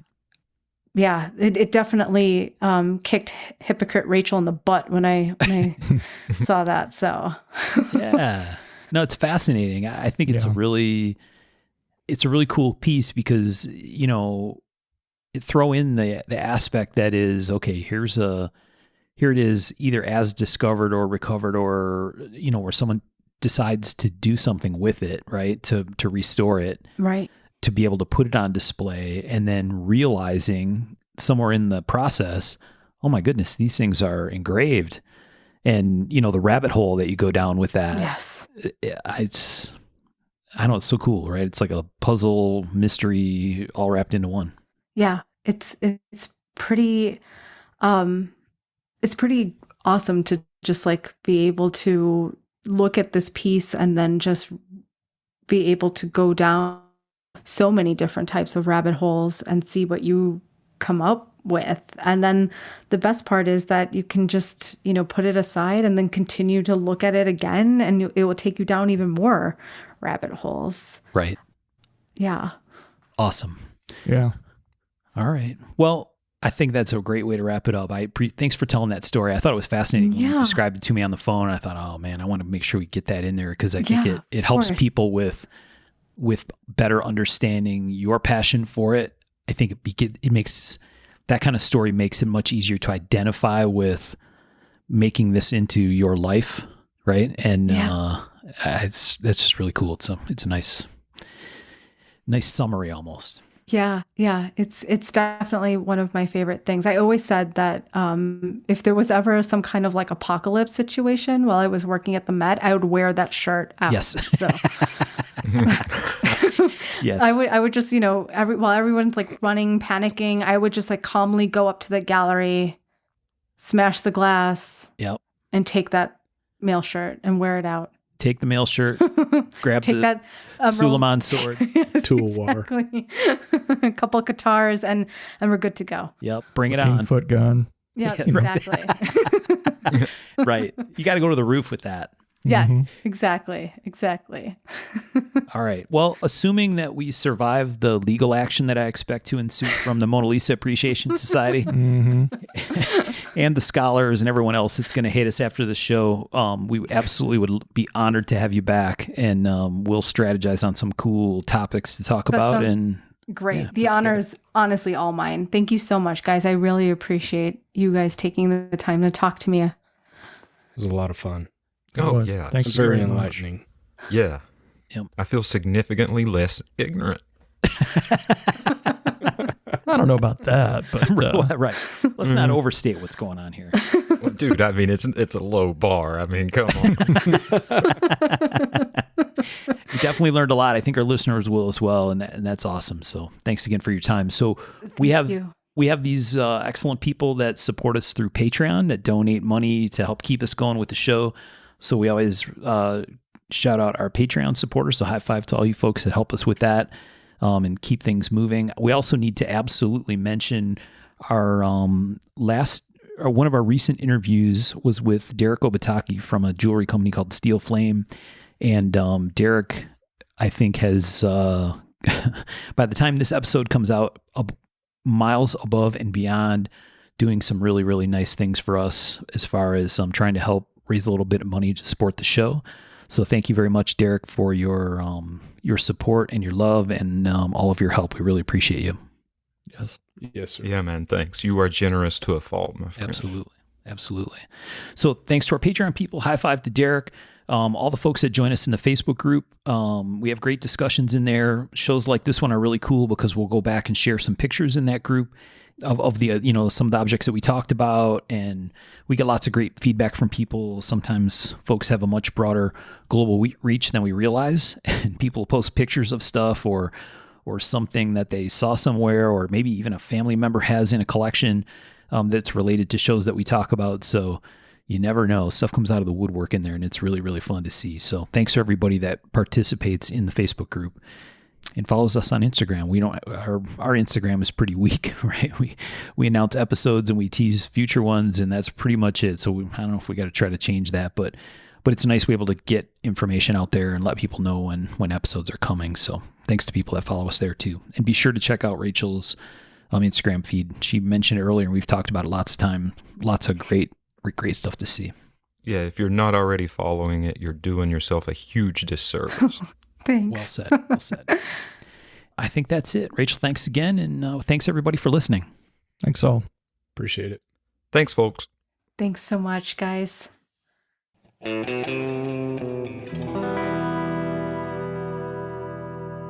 To learn more about our makers, you can find Tom Crine on the web at crineknives.net, in his Facebook group, Crine Knives, or in his Instagram account, @CrineKnives. For Michael Birch, check birchtreeblades.com, Facebook group Birch Tree Blade Works, or Michael's Instagram @BirchtreeBlades. For myself and the Raygun Bead Project, we're on the web at raygundivision.com. We have a Facebook group called Raygun Division, or my personal Instagram @msteiner. For those interested in photos, references from the show, or some discussion about the show itself, you can find us on the web at markofthemaker.com, in a Facebook group called Mark of the Maker, or on our Instagram @markofthemaker. Last but not least, the ultra cool and haunting background music we use for the show is a piece called Noir Guitar by Stevie's Amp Shack, found at the Free Music Archive and licensed under Creative Commons CC BY 4.0. Thanks for listening.